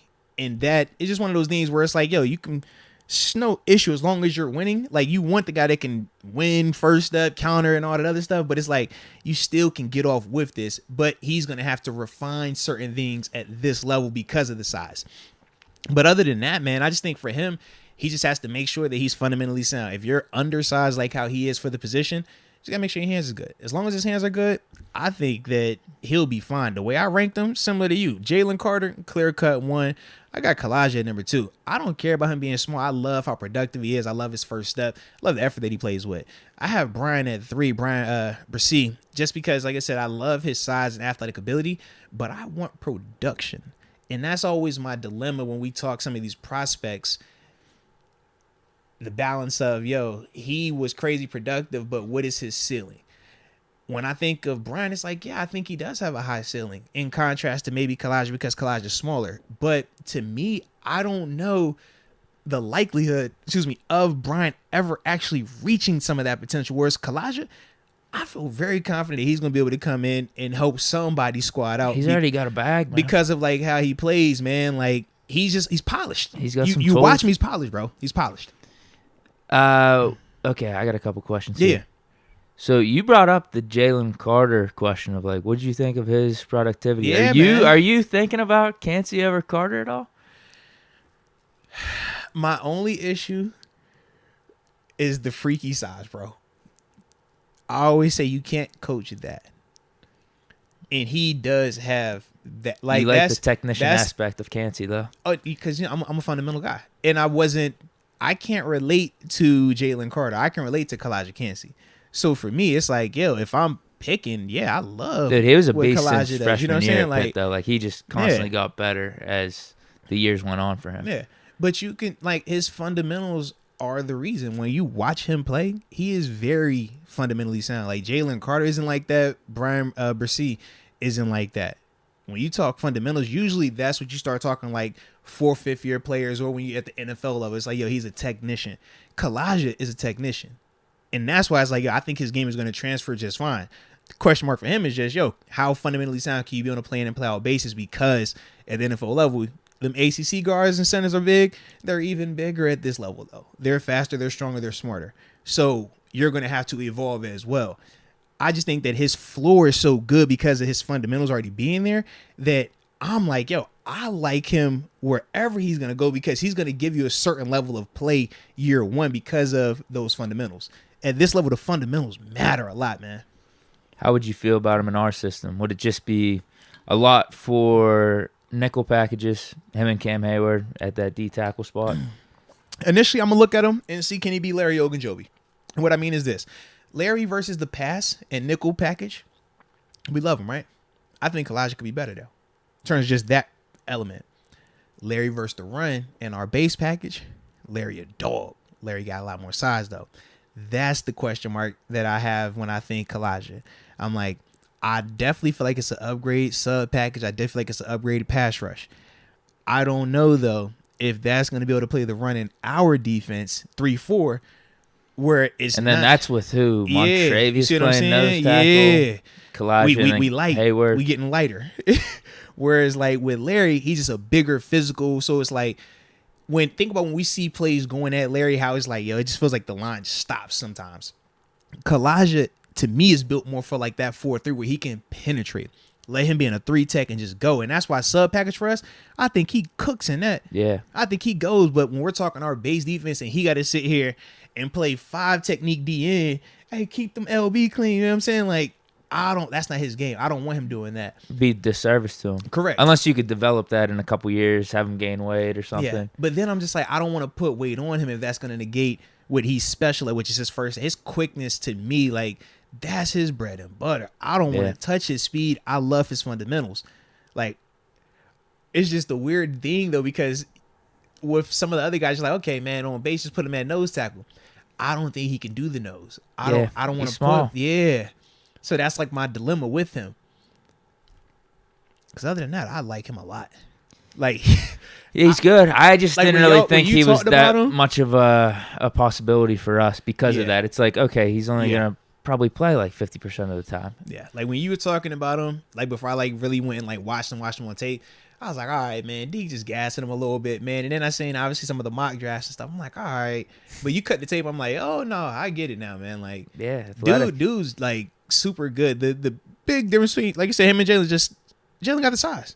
They both athletic, but Jalen has, like, when you talk prototypical or just NFL, like, you want to see big freaks, not regular size freaks. Kalijah is like a regular freak. Oh, he's just 6'4". He's just 6 foot 280. Oh, man, we seen that. That's normal looking.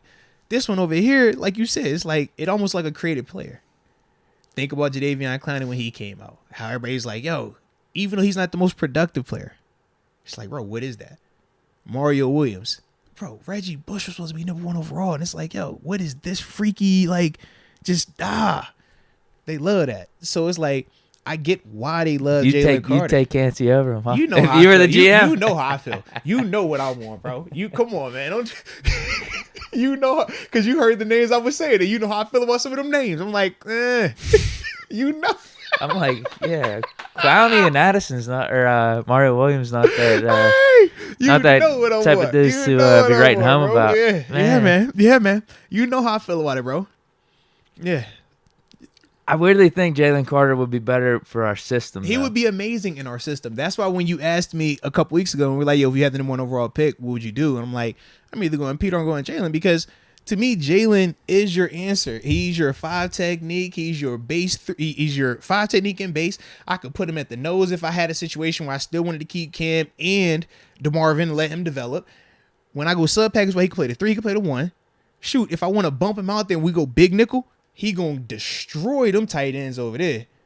He gonna set any point, and I think I get good reps out of him pass rush wise as an outside guy too, just with his style of rush. It's not, a speed rush type of dude when he's out there. It's more so I'm going to lean on you, give you the big boy moves.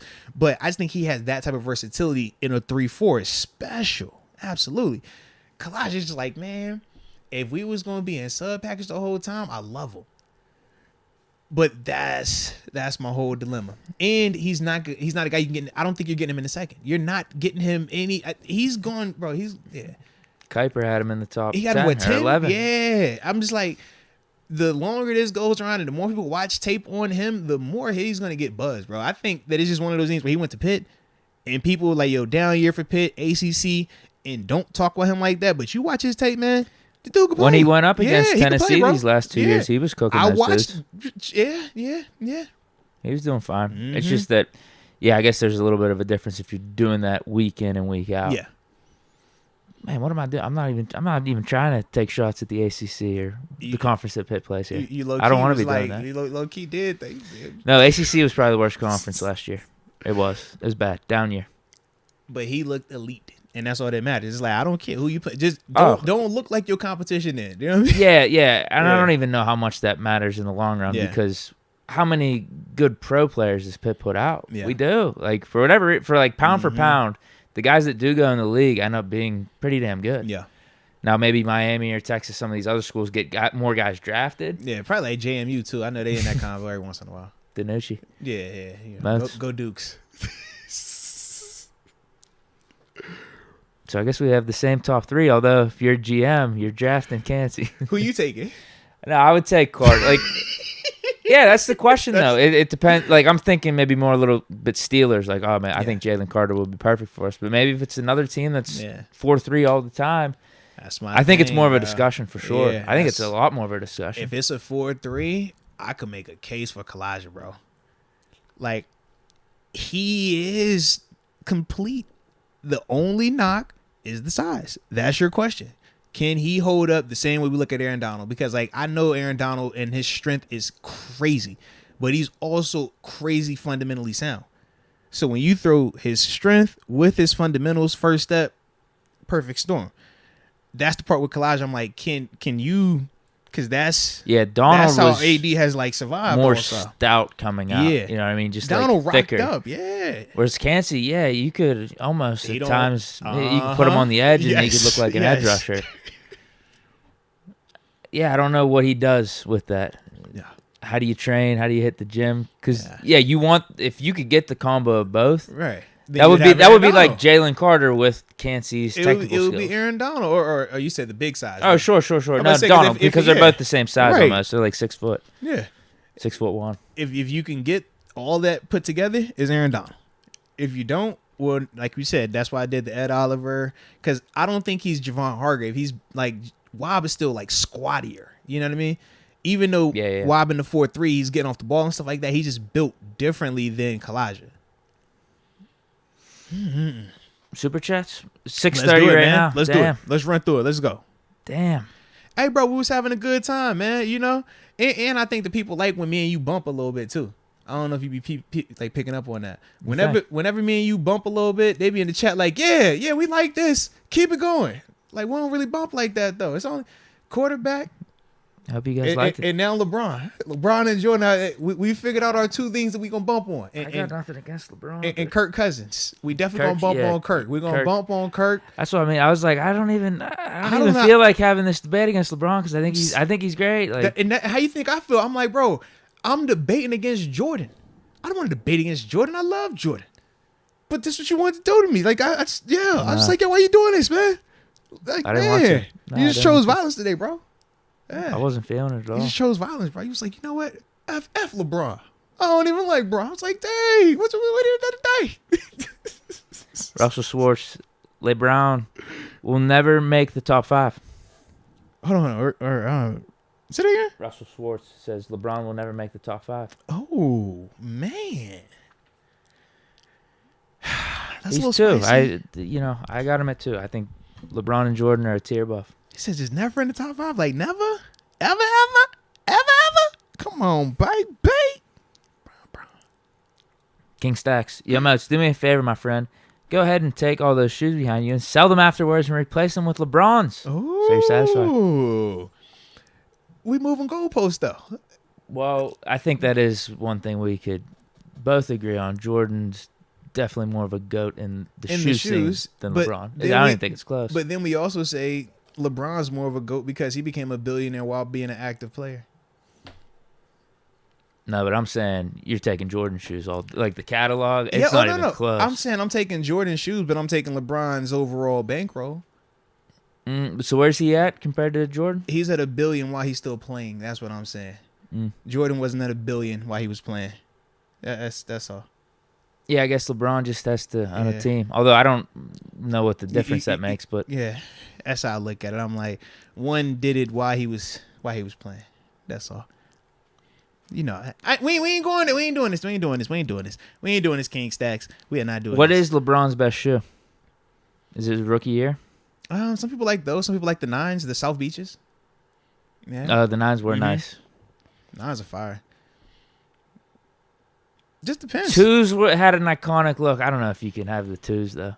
To me, like with the strap. To me, like I don't like. It's fashion. It's personal preference. You know what I mean? That'd be like me saying which Jordan is the best Jordan. Is the 1 better than a 4, better than a 12, better than 11? Like we nitpicking. It's personal preference. Like I got people that swear by the 5s. I got people that swear by the 12s. I got people that hate 1s. I got people that love 2s. People that love Jordan 3s but can't stand the Jordan 4. The new LeBrons look pretty cool. See, the LeBron 20s. I personally don't care for the new ones. I don't like a lot of his new ones. These ones actually kind of look decent though. Yeah, I personally don't care. After for the like what the 10s or 11s, they went down to 2s. Well, Because once again, they're so basketball they're built technology. For they're built for him to hoop in, not for fashion. Whereas like Jordan's, it's like that combo, but it was also a different time frame too. Like now it's about that performance. Like for LeBron, he is built very differently. Jordan was not built the way that LeBron was built, so his shoes could be worn by normal people. LeBron is not a normal person, man. Fish Momentum. What's good, everyone? Moats, Deke, and TG. We're doing good. What's the word?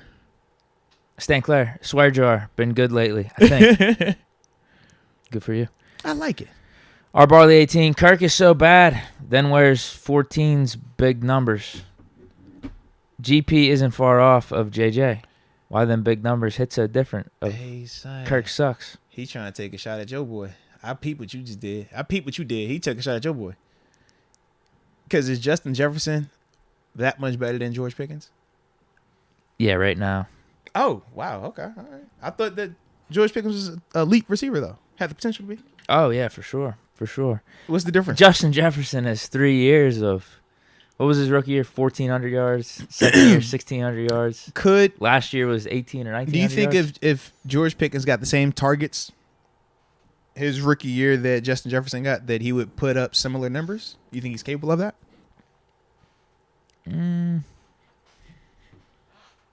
Depends on the run after, the catch after. I do remember Jefferson making some plays after catching the ball, but no, I think he could be over 1,000 yards, potentially like in that range, 1,200, 1,300, whatever. Yeah, if you force-fed him for sure. Okay. That just wasn't our offense. Cool. I think he's good. No, I mean, come on, it's Pickens. I mean, that's who we're talking about being wide receiver 1. That's why I was so surprised when you just casually blew it off like, oh, no, it's definitely Justin. I was like, dang. Dude, Jefferson is the number 1 receiver in the league right now, in my opinion. It's debatable. I think he's won, dude. After these 3 years. It's cool, bro. It's cool. Cup got hurt. It's cool. Chase had a little bit of a down year. That all sound good. Everything. That all sound good, man. Who you got, Chase? It's debatable. You want to debate? No, I don't want to debate it, Deke. But if I had to make a choice in my debate, I'm going to obviously have Justin Jefferson. I'm going to have Jamar Chase. And I'm talking about him. You know where him play at? Pickens. I said him. Him. I don't know who you're talking about. AB? I honestly don't know. Devontae Adams? I'm talking about Stephon Diggs. That's what I'm talking about. That's what I'm talking about. That's what I'm talking about. I'm talking about him. You know, I'm talking about that dude. Maybe 2 years ago. I'm talking about that dude. Well, you said top 3 years. That's what you just said, right? He went down. Didn't he go down every year? Bro, he went down from 1,500 to 1,300. So that's what No, he's still good. I'm saying? Like the number 1 receiver. Diggs is for sure top 10. Maybe he's top 5. Justin gets force fed. You caught it yourself. Josh was hurt. The UCL. What are we talking about? What we gonna do? We're gonna do it. She's saying Josh should be a little bit better than what he is if he's got the number 1 receiver. Remember, he got hurt. The UCL. We talked about it. Is Josh going to be able to finish the season? Remember we all talked about that? I know. You were talking him up. You said, don't worry about it. He played through it all. That's all I'm saying. So all I'm saying is he played through it all, and it's okay for him to be a little bit off than where he normally would be with a UCL. You seen what he did to Brock Purdy, right? You seen how the UCL affected him. I ain't going to talk about what happened to the other dude who had a UCL injury, but they ain't finished the season the way that Josh did. That's all I know. Phantom TV. I forgot to mention it's my birthday today. Yo, let's go. February 8th. Salute you, Phantom 96. TV, man. Let's go. Let's go. So he was born on one of them championships. See, 96. That boy, I see, boy. I like it. Oh my. 96. I think that's when the hell? Was that after? I think that was after we lost the Super Bowl. Neil O'Donnell. Yeah. Ooh, yeah, 96. My brother was born around that time. Mm-hmm. It was tough times. Sean McCartney, I don't like that no pool rule. What if the offense is running the 2-minute drill and you try to keep a guy from going out of bounds out to keep a guy who's stretching to get a first down? Said it's a lot of issues potentially with that rule, man. And I mean, obviously you heard how me and TG were kind of just talking about the dynamics of it, but yeah, man, that's I think you create more issues than you're minimizing, if that makes sense. Like, you're gonna do more bad than good with this particular rule, I think, man. Yeah, I'm not really feeling it. Yeah, I think it's stupid. Yeah. Richard Arbizo, Deke, tell him how Hove ain't the GOAT. Debate that. Ooh, okay. Hey, you know the beauty of music though? That is definitely subjective. But I mean, you ain't gotta tell me who better than Hov. What we talking about? Longevity, we talking impact, we talking bars, we talking battles, I know we ain't talking paper. Are we talking marriage as well? Because you know what he married to. you know what I'm saying? Like the power couple of all power couples, you feel me? Whether we talking statistics, I like Hov. It's the Rock. But we ain't doing that. We're good. All right. I think we're buttoned up on everything. Are we buttoned up on everything? I might just want to throw out my favorite rapper here. Because I got no, you're right, music's subjective. Yeah, I think I'd go J. Cole for myself Cole. personally. Shout out to Cole. I gotta go J. Cole. I like that, man. No, Cole's dope in his own right, man. Heck yeah. Kanye was up there before. After the Life of Pablo, I think Kanye's music went down the tubes. Okay. What about Kendrick? How you feel about him? Okay. A couple good albums, 2 or 3 like really good albums. Maybe a little overrated. It's on your taste though. Like okay. I think J. Cole's got such a better flow than Kendrick Lamar. I think it's so much better. I'm a Cole guy. I like Cole. Like Cole world. Like I'm with you. Like J. Cole, my guy. Kendrick, Good Kid, Mad City. That's one of my favorite albums. Like that's insane. The one before that was sick too. You got To Pimp a Butterfly is dope. Like he got some vibes. Like I'm with it. Now I still don't think that Mr. Morale and the Big Steps is better than It's Almost Dry. I'm just gonna keep saying that. That's because that's the little album they wanted to say was better than Push album. I do not agree with that. But yeah, I do. I think I can bump Cole longer than I can play Kendrick. But Kendrick got some classics, though. Kendrick definitely got some classics, though. Oh, no doubt. He definitely, yeah. Where does Wiz rank in all this? What? Shout out to Wiz. He early mixtapes. He performed at the NASCAR, man. He performed at NASCAR the other day, bro. Oh, did he? Yeah, man. I was like, okay, Wiz. I was a little surprised when I seen him pull up. Then I was like, oh, you in the same headspace I'm in right now. Yes. So those early mixtapes. Some of those early albums, even the ones before, like the Rolling Papers, were like unbelievable. Oh yeah, so sick. Cushion Orange Juice is a classic to me, bro. I'm with you, man.